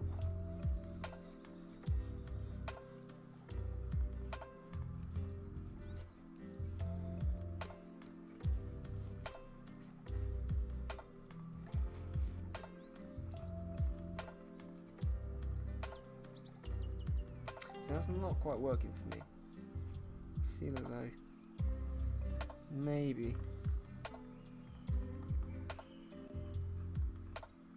it doesn't look extremely round at the minute.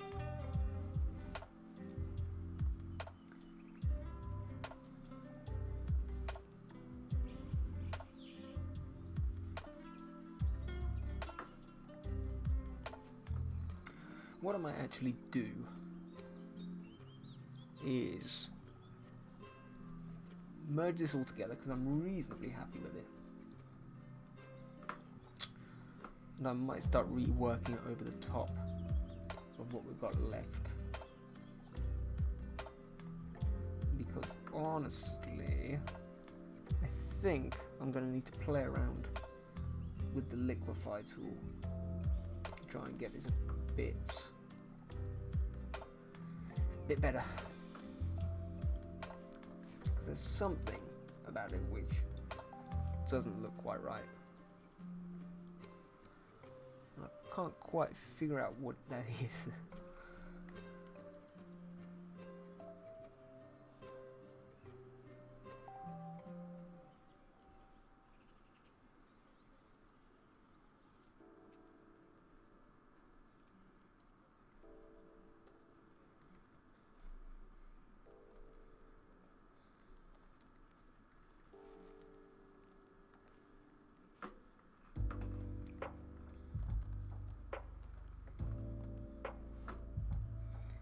Maybe also just take down this eye a bit as well, because it does look to be a wee bit slanted, which might be causing some of the problems.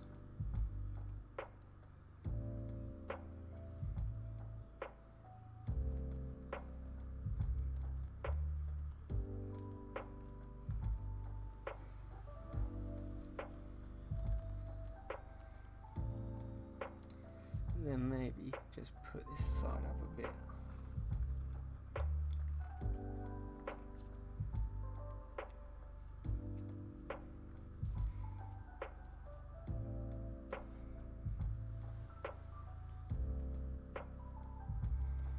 Yeah, again, his mask is always deceptively difficult to do.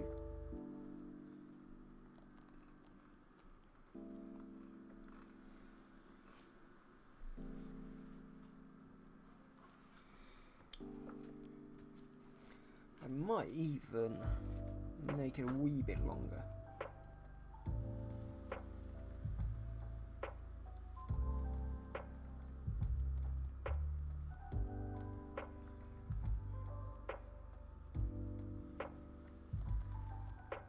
Oh, where is everybody? What's up, Apple? There's been people in and out. Hello. Hello. Yeah, there's been people. I've only been here alone for 5 minutes, I think. It's all good. How are you?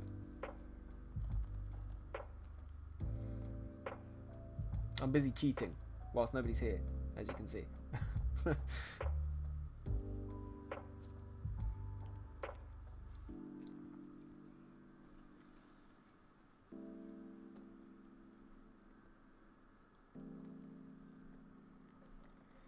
It's okay, I will do it by myself.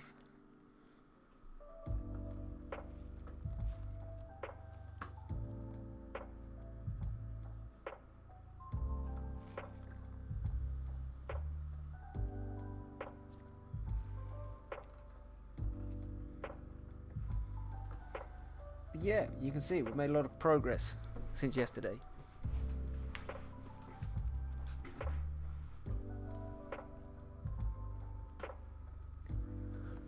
Slowly, slowly, we get in there.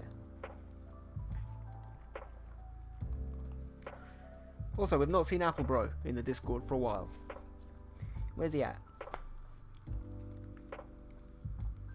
Actually, to be honest, we haven't played Scribble in ages.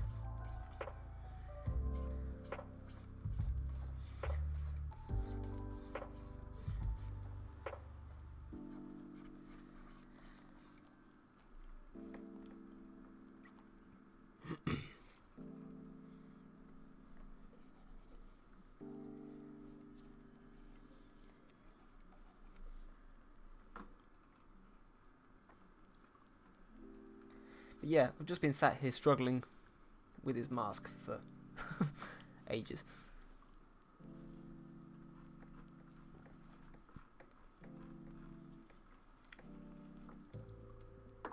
So I don't know what it is, I just can't seem to get it right.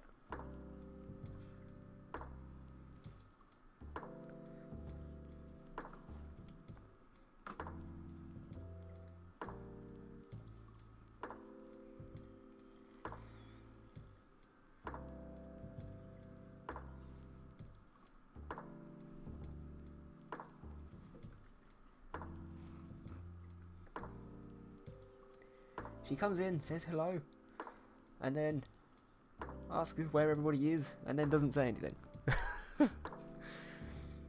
Damn it, Apple. I'm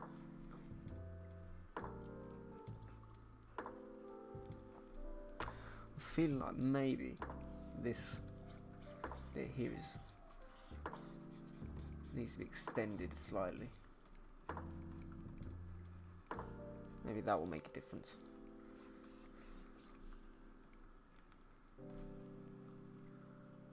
Sorry, I'm still here just taking notes of psychology. That's cool. Oh, I was only teasing you. It's fine. You've got an exam coming?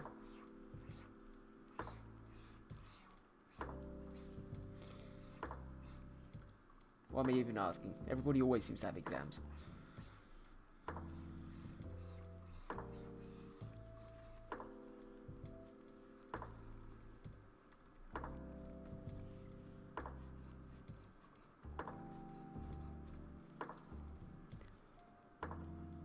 I'm still playing in the background. That's cool. Well, thank you for having me on in the background anyway. It helps with the view count. I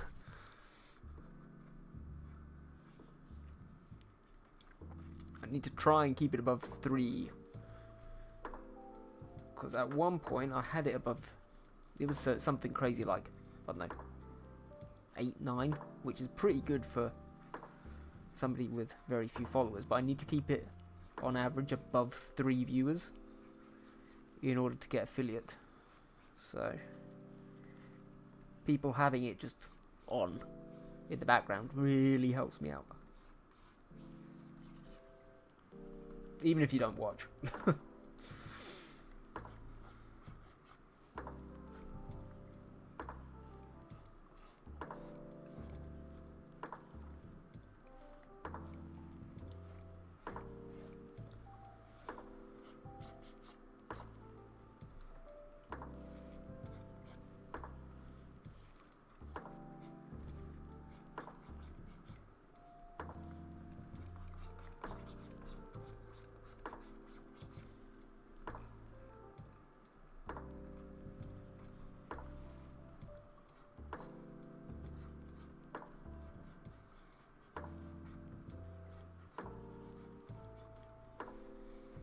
But yeah, you can see Space Foxy was in here for quite a while, and we had a big old chat about how to do lighting and all that kind of stuff. So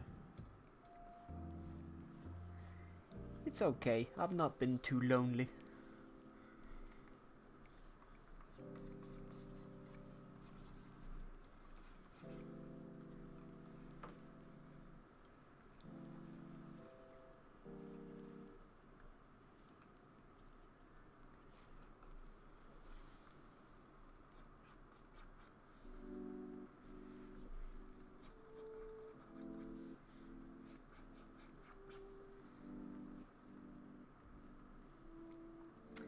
Right, I'm just going to move this out of the way.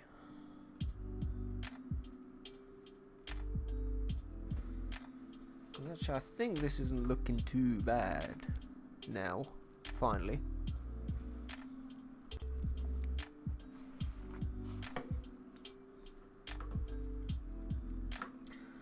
But I might just go around with the eraser.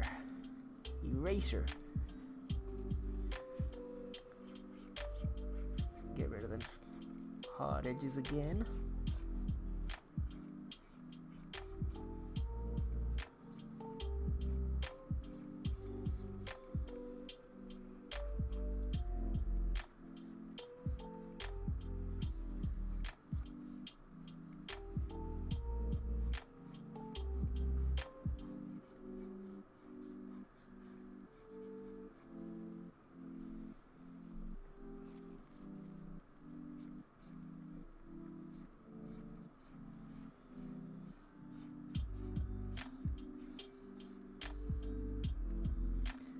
Yeah, I think as well, because it's Friday night, people maybe got other things going on, so Fridays always seem to be quite slow. I don't know why I still persist on doing them.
It's funny, I always feel as though, I always look at when I do hands, and I feel like they need to be blended more.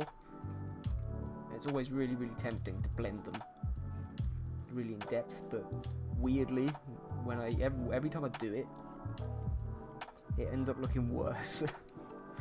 So I have to stop myself from blending too much and overworking everything.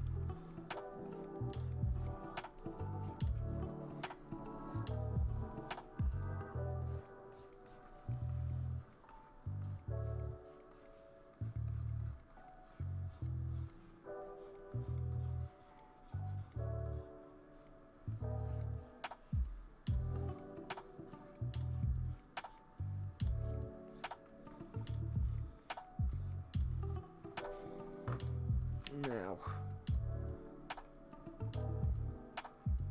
I'm wondering, should I get rid of this bit here, around the side of the hand? It does look kind of cool, doesn't it? Yeah, it does look a bit better.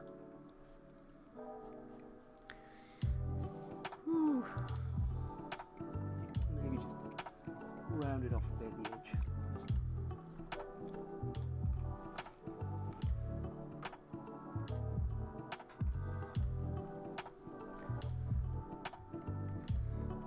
Maybe take a tiny brush for these bits.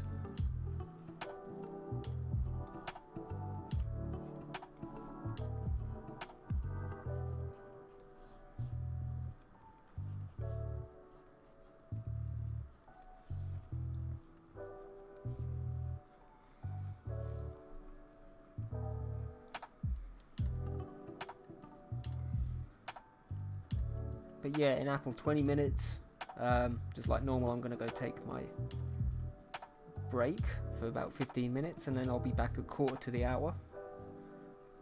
So feel free to either stick around if you want to, or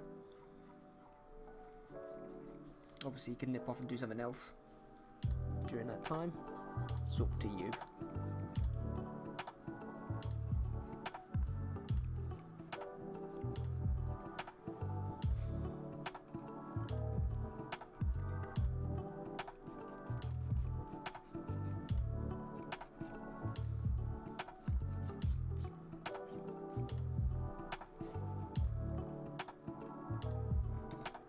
Quite sure about that finger. Is that a bit better? Darken that edge off a bit. Yeah, that works. Slightly more dynamic, methinks.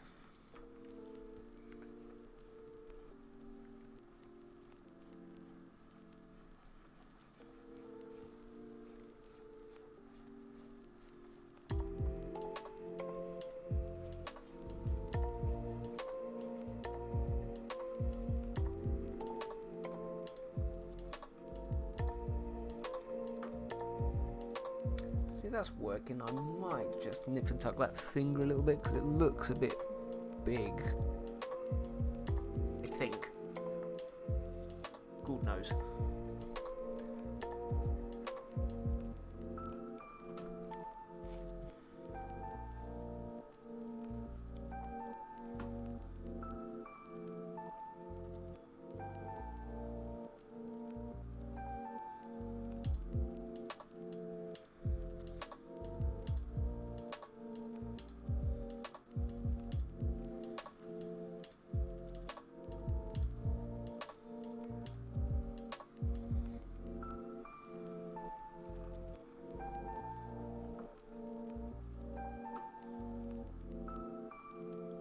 Maybe make it a wee bit thinner as well.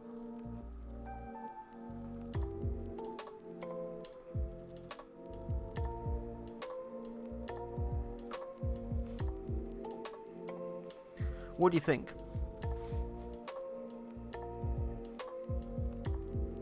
Do you like the first one or the second one? Bigger or smaller?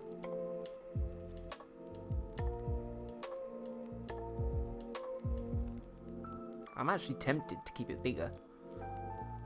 I'm not quite sure why.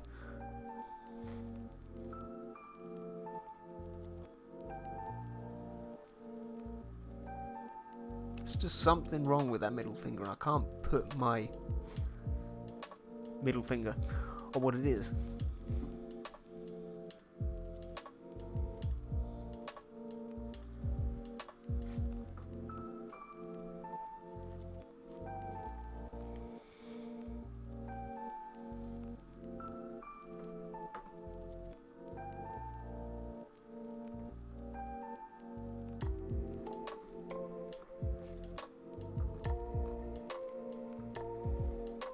Try and reshape it just a bit.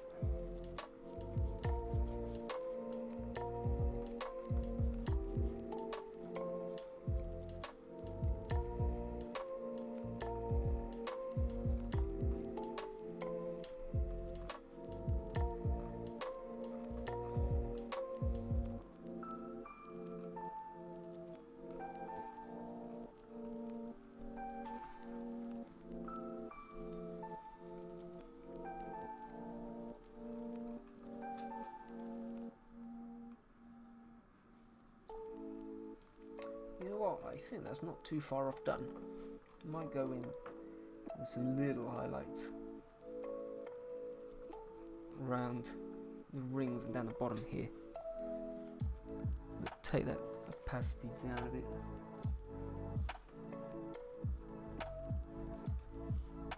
Obviously, again, these damn things, they're going to get lost during the next stage anyway, but always like to try and make the effort.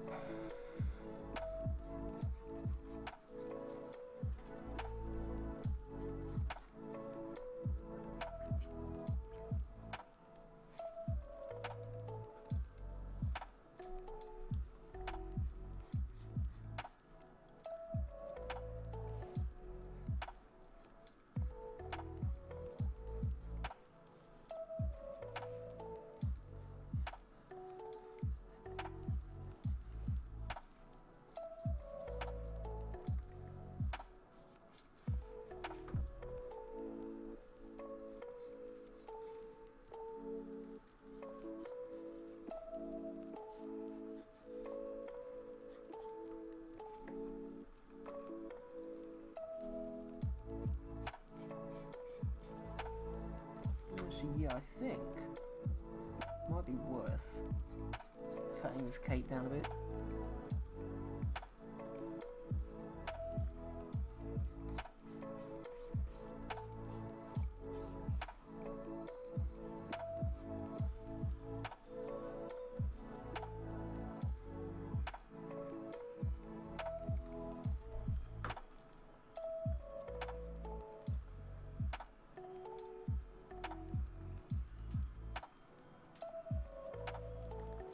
We may just about be ready to go into some soft shading.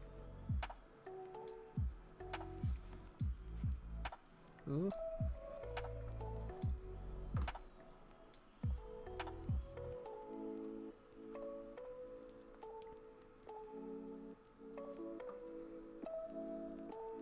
He says.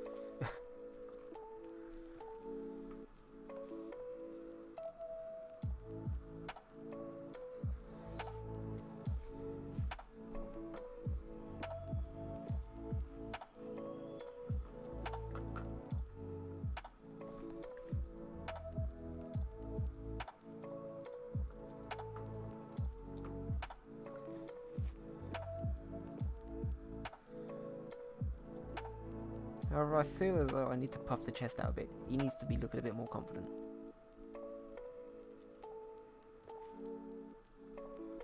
Let's see if this totally fucks everything up.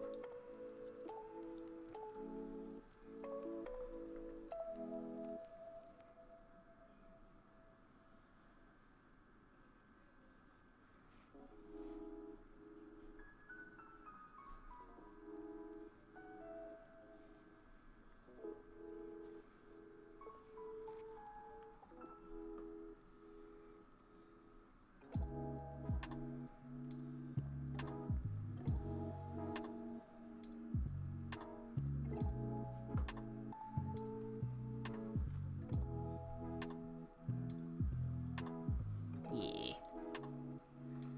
I see him. I see him. God. I think my mouse battery is running out, which is not helpful.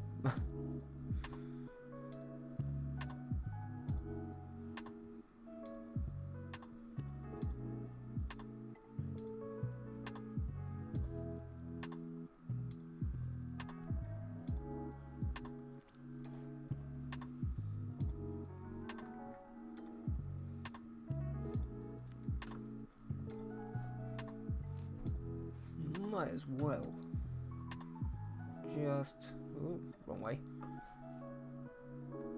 Make his head a touch smaller. I've just realised he can't see what I'm doing because I'm an idiot. There we go.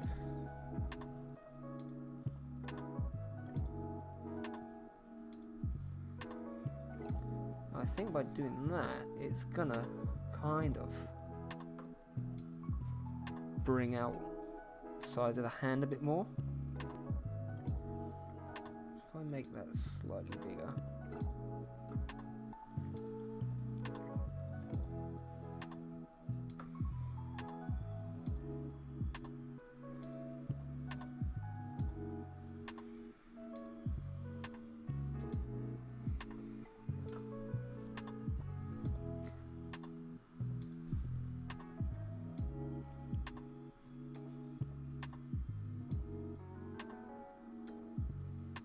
That really doesn't look like it did much.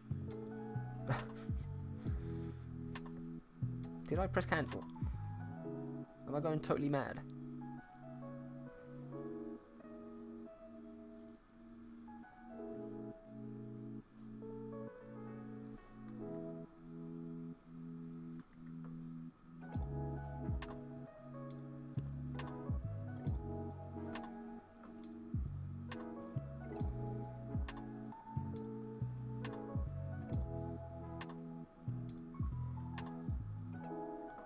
I think I did. Bloody idiot.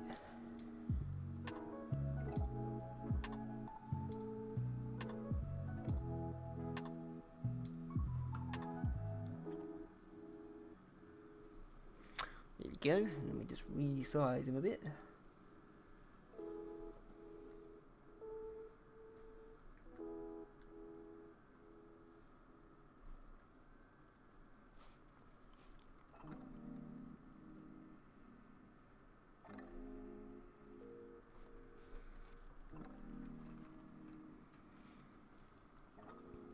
Yeah. That's the stuff.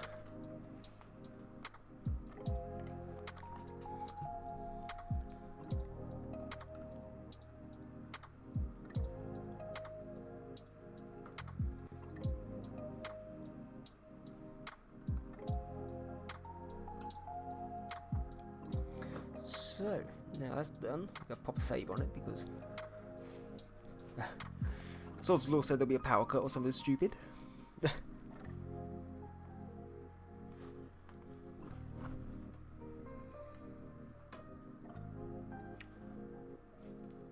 Then, if I just...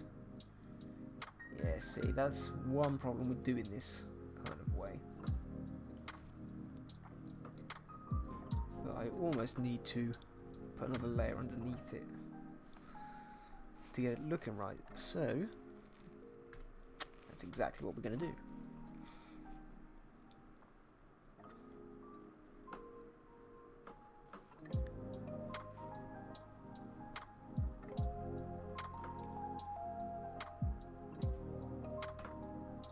Pop that underneath. And we've got a nice flat surface to work from.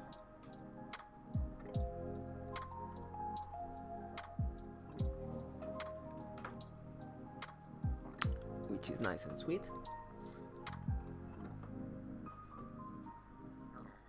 I might turn this background down a bit, see if we can get...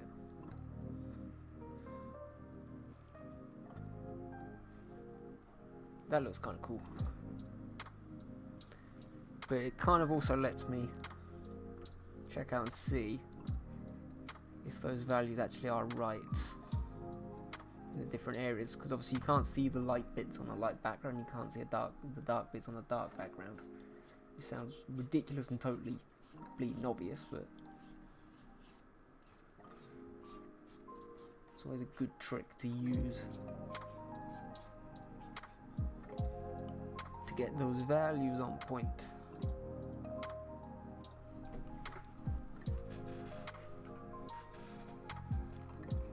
And actually, I don't think I really blended in these hugely, have I?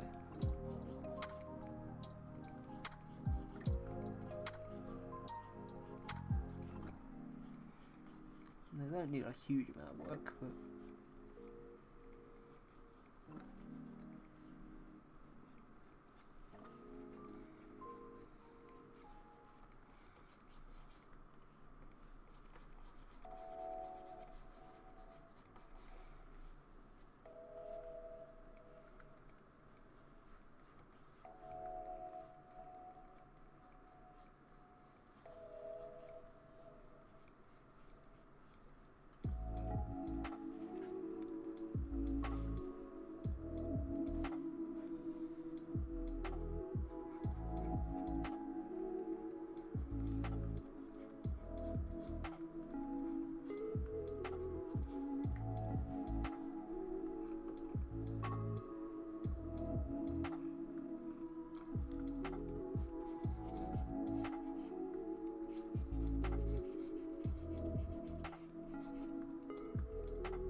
highlight on the metal.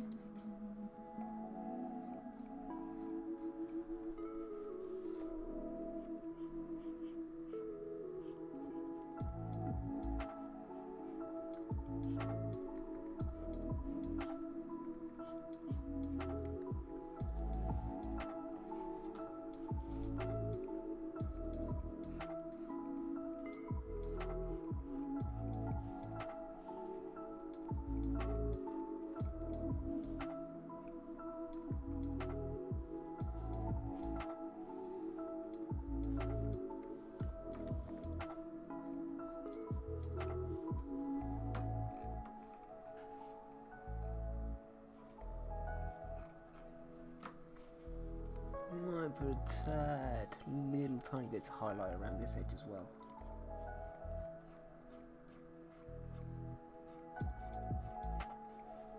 Rim lighting just seems to make all the difference with painting.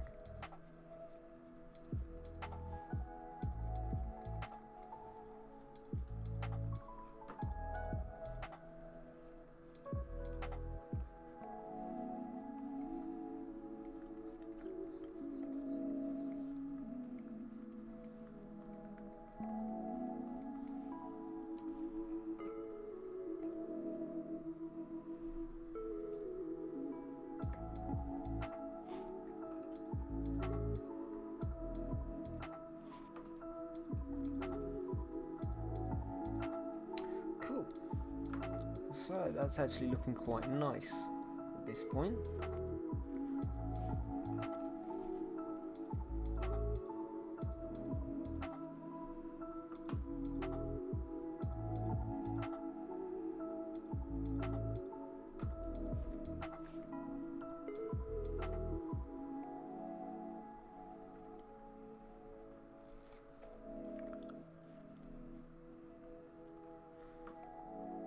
So I might just plot out a little bit of soft shading before the break. I've only got a few minutes, but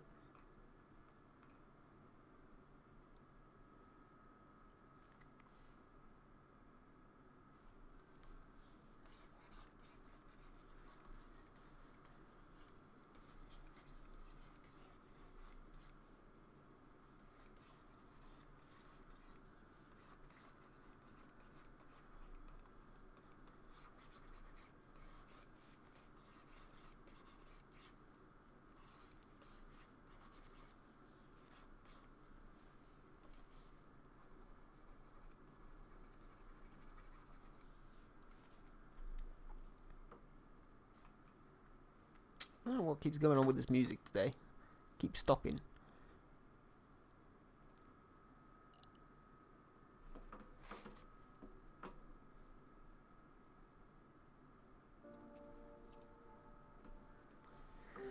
Probably going to need to find another one at some point.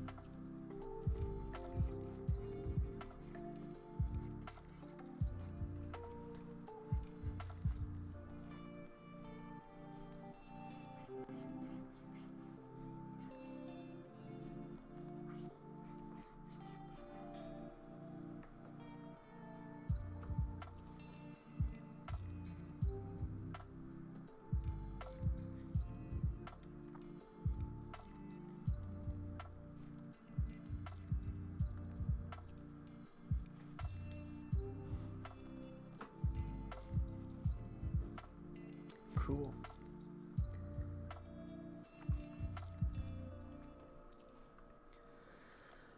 Apple, as it's 1:30, I'm gonna disappear for a quick break. I'll be back in about 15 minutes. Okie doke.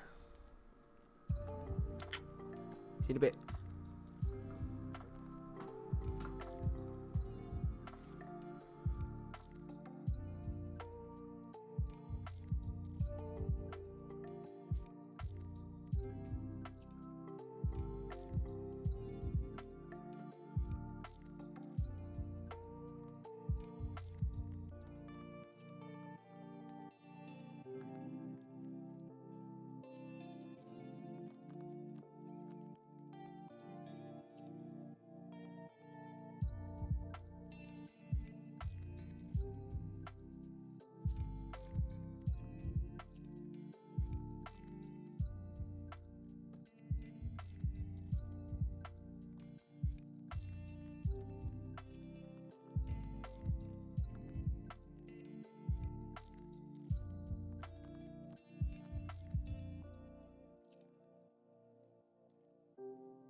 we're back! Hello again! I know there's nobody here, but let's go.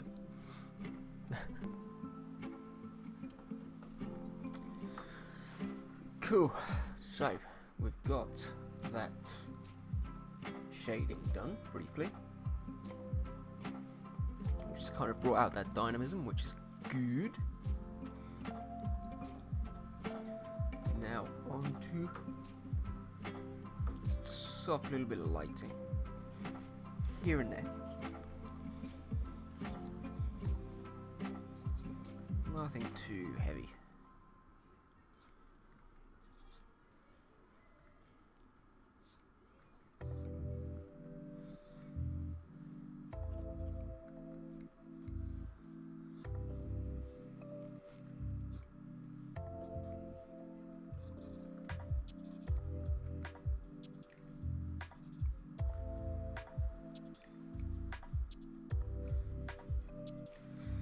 Metal, I'm going to try something slightly different here because there's so many layers of it. Kind of going to try go over every single layer with just a touch.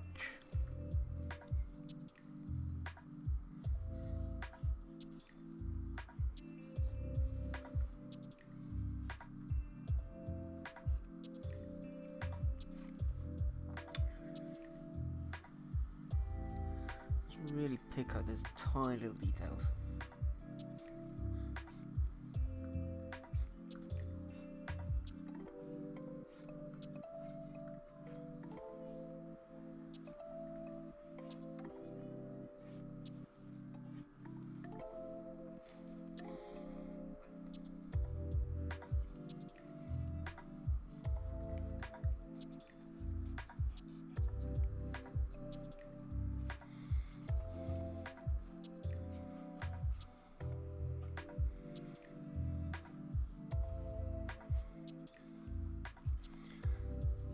Just using that brush just to bring out some of those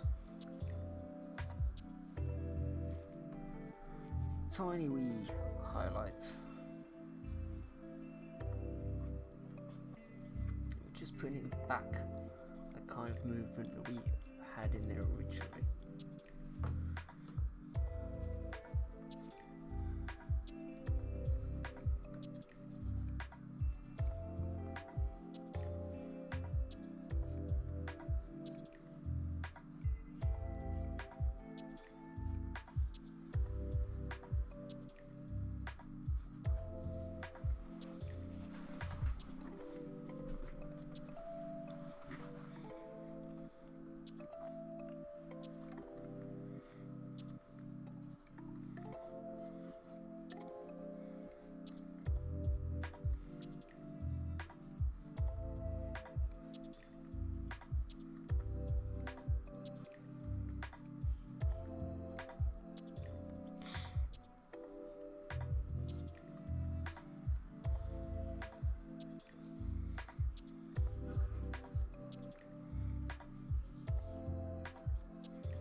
Just tiny little details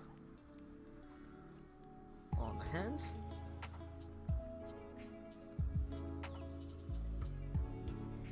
Just get rid of some of those spots.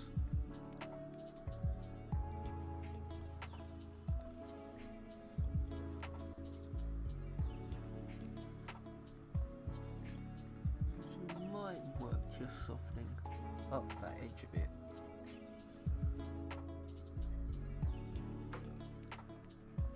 Just bringing it to life.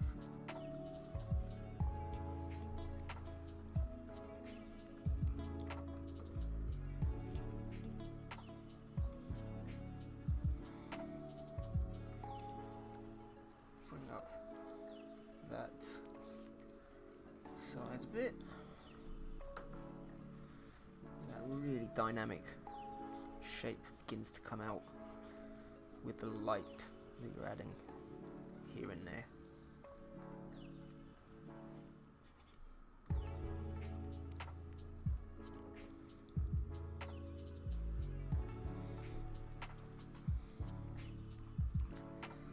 Maybe take it all the way down to a tiny size, tiny brush size. Again, just kind of soften up some of these areas as well.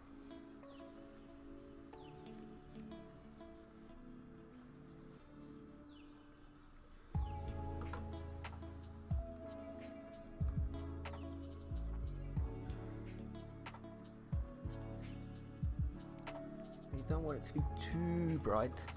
I always like to take opacity down a wee bit so you can still see underneath that soft light where you've got that nice crisp painted sort of feel.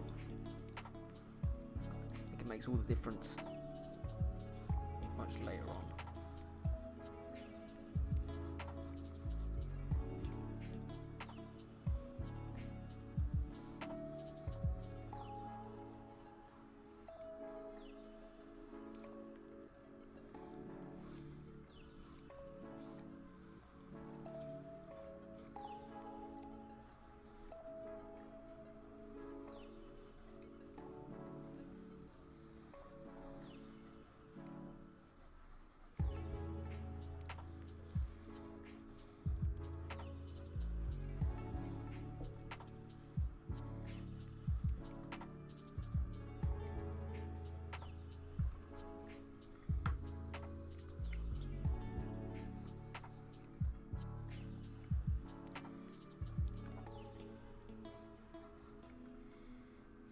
Wee touch around here as well, just to bring it out slightly from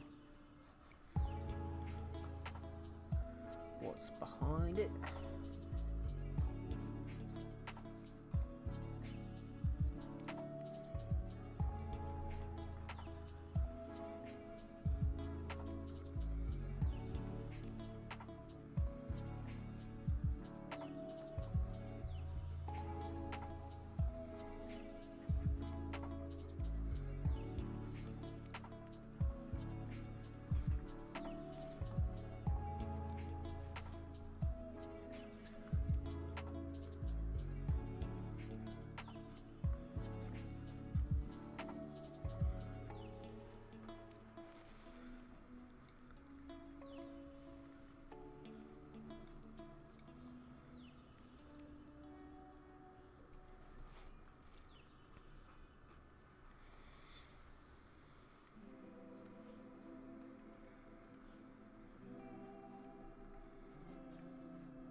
It's always nice to go out with these kind of rounded, soft lights as well,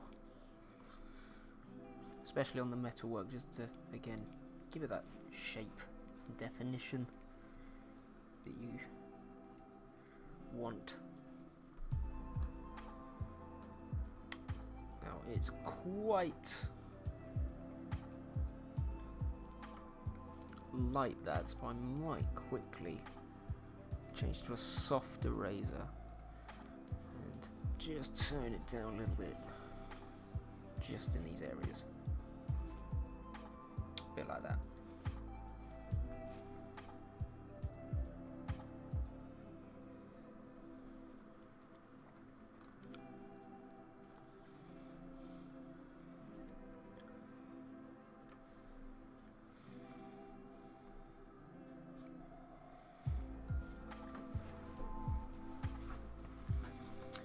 There we go. I think honestly that's pretty good for the soft shading anyway, and lighting. Okay, it's really added that definition.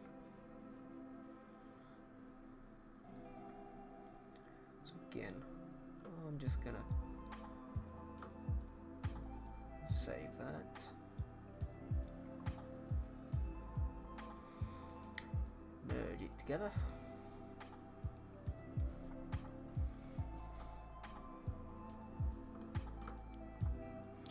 And we then move on to the next bit.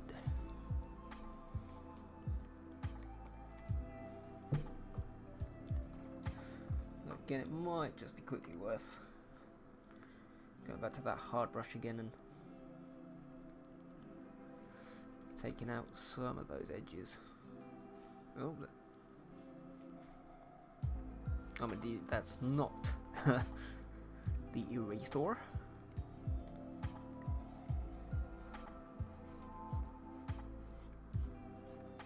Just really make sure that shape is perfect.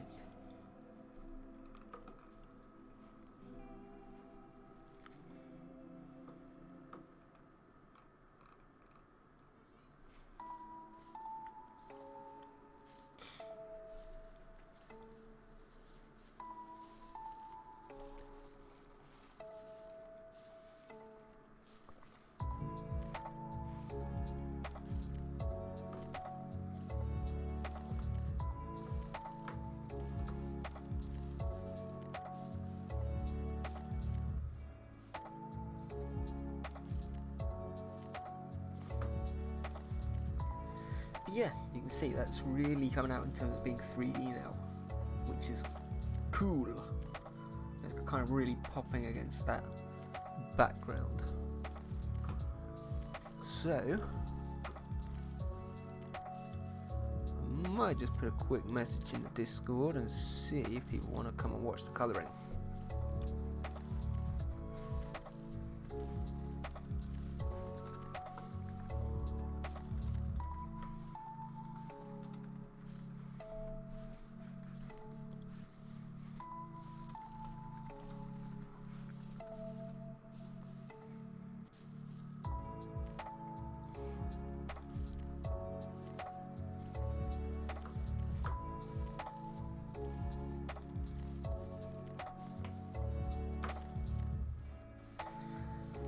But it's probably going to be worth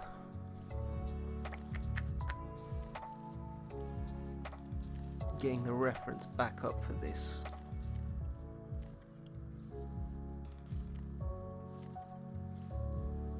Where is it? There it is.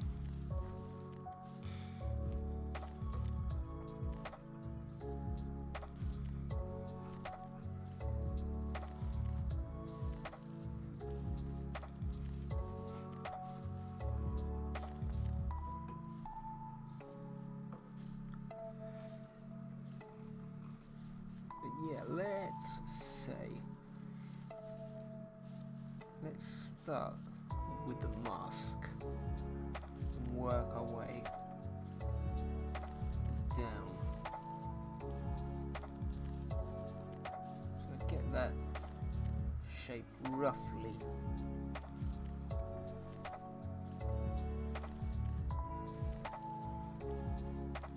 Roughly right, doesn't matter too much because we can go around with the erase tool later.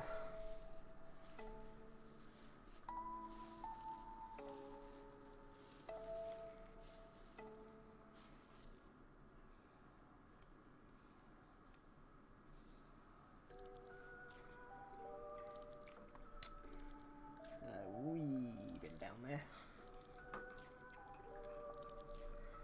And I'm actually going to lock this layer to stop me from doing anything stupid. He says, as he then can't copy. There we go.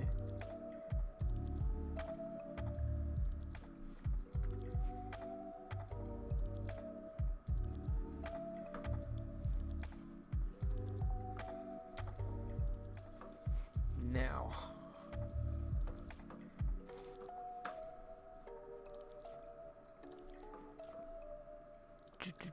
gonna get my references because I've lost where they've gone. There he is. There he is.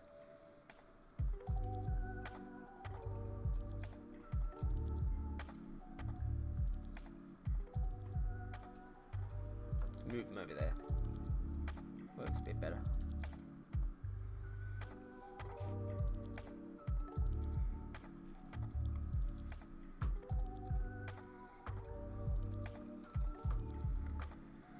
Yeah, at this point it's just about picking your colour.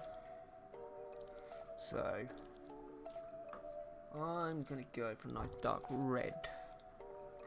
Maybe even add a little tiny touch pink in there. Go back to the hard brush.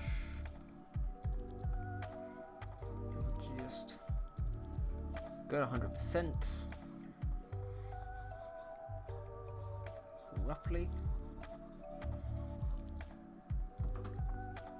Take that pass just down a bit so I can see what I'm actually painting.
Just colouring over those bits which need to be coloured.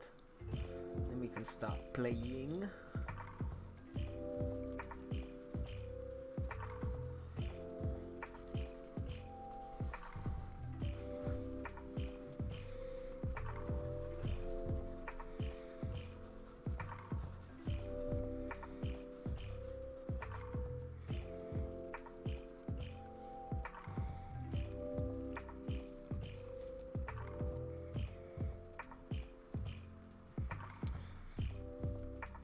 Honestly, we can add a little bit to these sort of edgy bits down here.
We take it all the way up again. We can start playing with different lights. You just see which one kind of works best. So I always quite like using vivid light to start with, because we can then always change it slightly later. As well, I can always play with saturation. takes it a bit too red.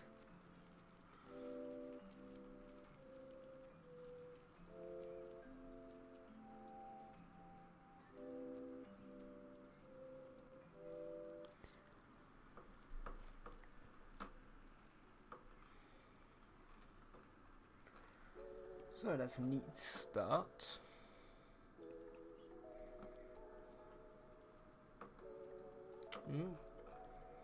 It's me being an idiot.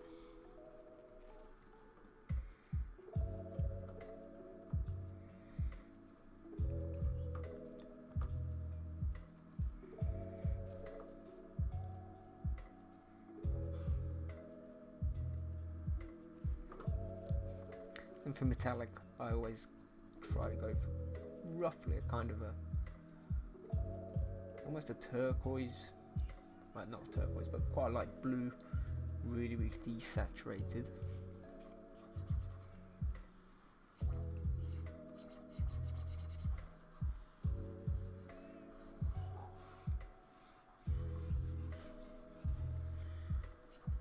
Yeah, don't need to be too fussy about it. Always delete stuff later.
Actually, I'm not overly happy with that.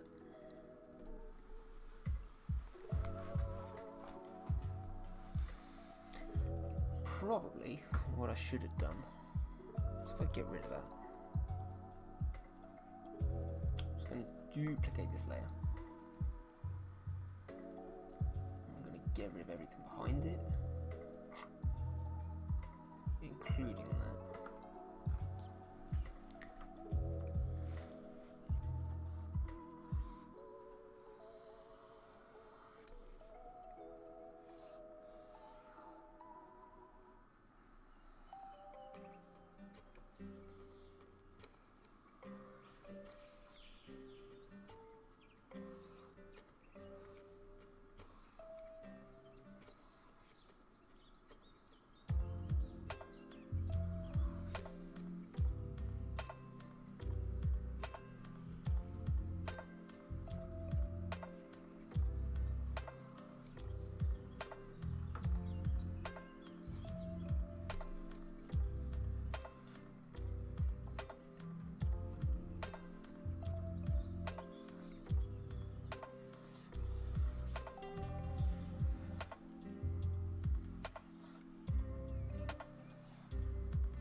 again, much better. Cool.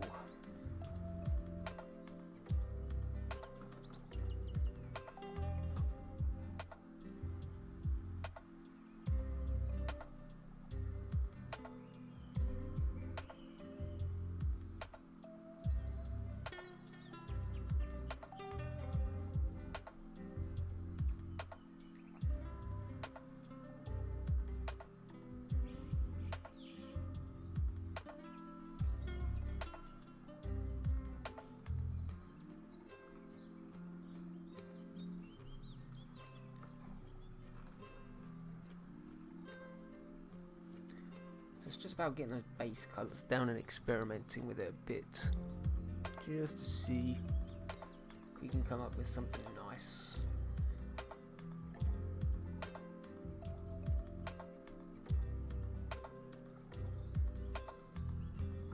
Actually, I might just add in a wee bit more red.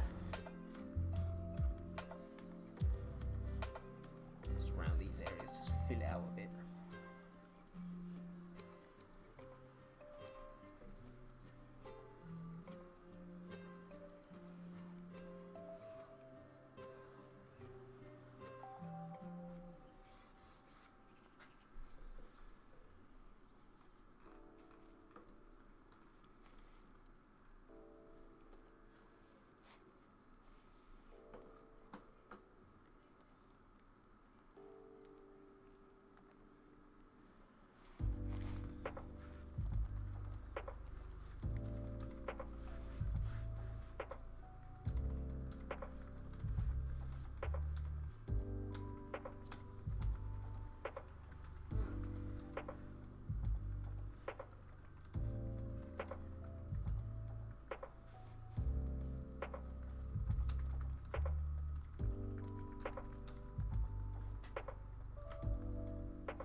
Then, because we've already got that down,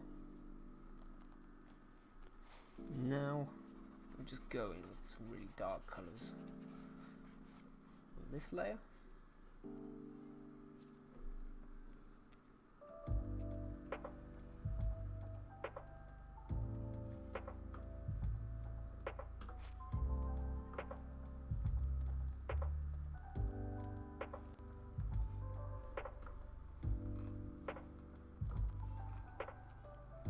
Looks right. Might take that opacity down just a touch. Yeah, that's okay.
Sorry guys, give me a second.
Cool.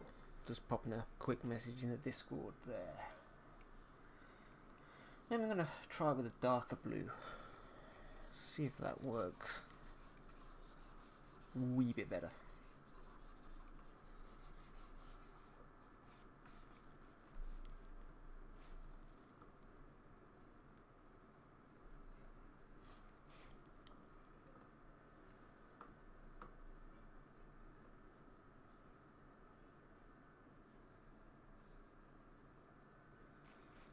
Yeah, that's cool. Putting that as a multiplayer layer kind of works.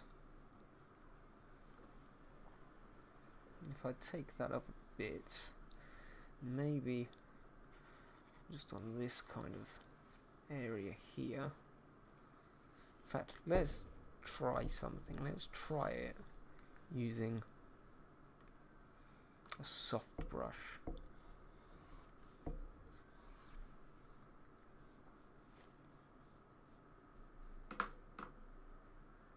And see.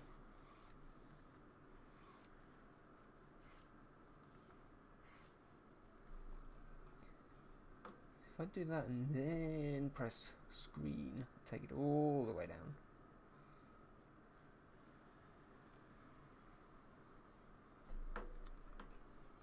Kind of gives that illusion that we're going for.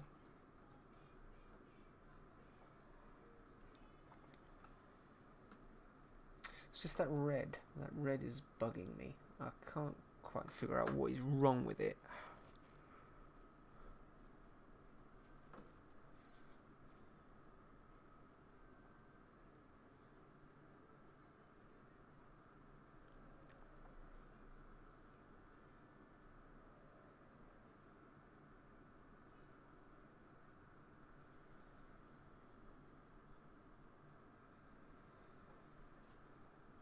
Is that a bit better?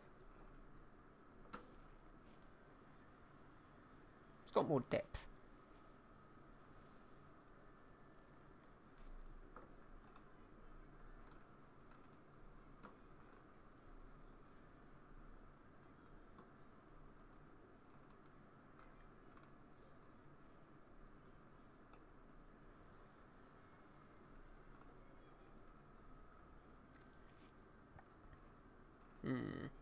I mean, I can always go over it again much later, so that's okay.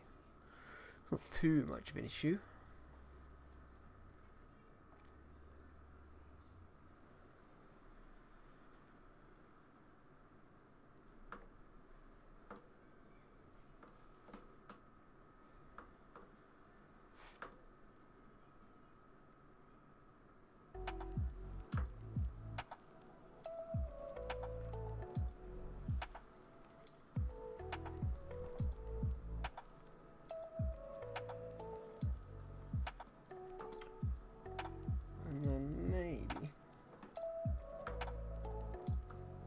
Let's just keep going. So we've kind of got the visor there, haven't we? So let's name that visor. We've got the rest of the mask there. And then let's... what should we do next?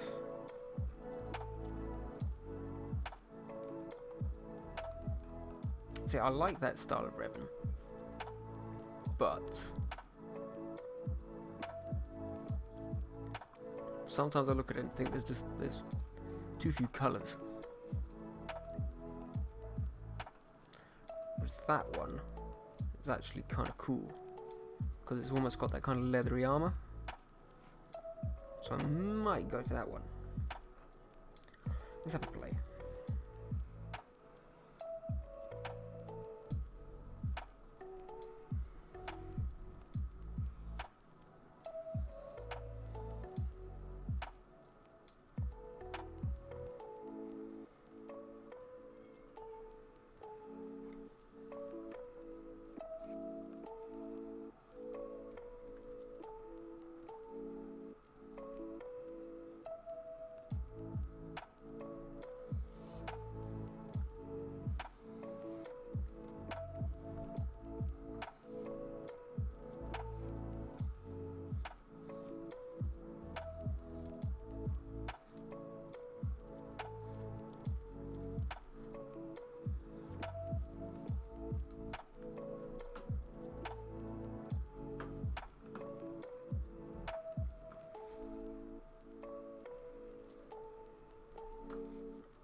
It's all about just kind of cutting these shapes out, copying them onto a new layer, and then you can kind of do whatever it is that you need to do with a colour without actually risking harming the object below it.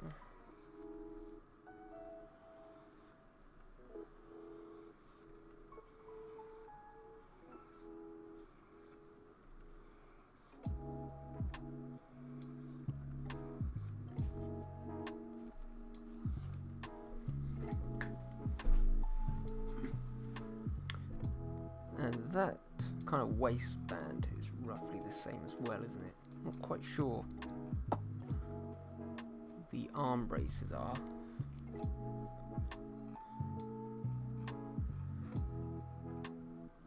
We'll do the waist brace first.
So that's kind of cut out.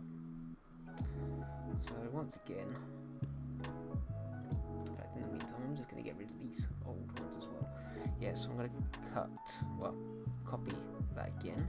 So that's all nice. And we can play again with some colouring. Now this is interesting because that's actually quite a warm looking brown. So, but it's got some cool yellowy highlights. So potentially, if you put a multiply layer on, tone it down a wee bit just to get that base colour in. Looks pretty sweet. Then we go for a much more kind of an orangey, very light orange colour over the top to get those highlights on.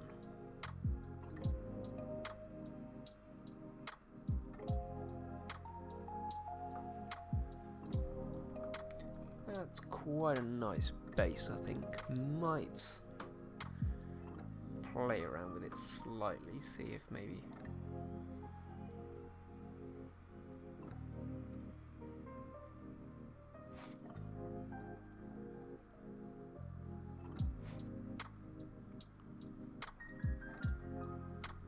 that kind of works.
Oh, Applehead, you're still here.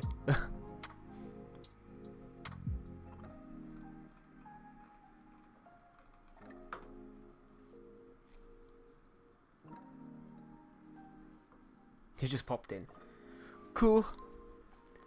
I'm actually probably not going to continue on for much longer, because it seems to be a totally dead day, and quite a few people have said they aren't going to be able to make it, so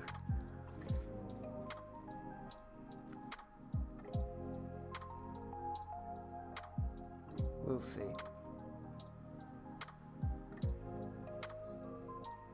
Obviously doing it 2 days in a row as well. It's kind of sad. Oh well, never mind. These things happen.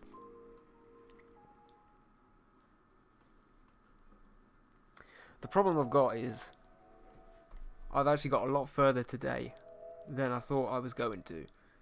And I know a lot of people want to learn how to colour from grayscale, so I feel kind of bad starting to do it whilst none of them are here, and whilst none of them can actually sort of turn up. So the reason I'm considering ending is not particularly because I want to. It's more a case of I know so many other people want to see the process who can't come. So yeah. But I will put up an Instagram story and let people know that that's what we are doing next week. Obviously I'll chat with the people in the Discord first,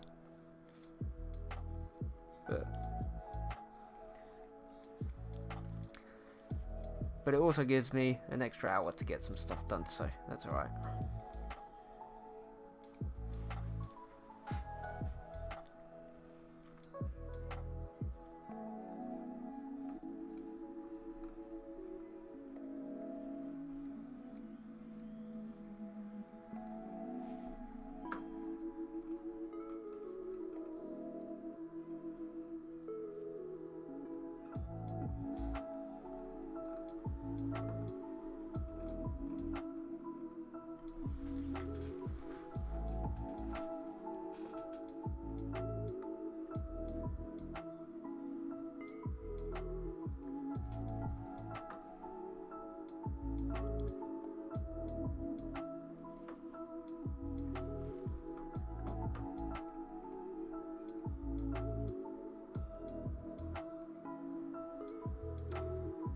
Yeah.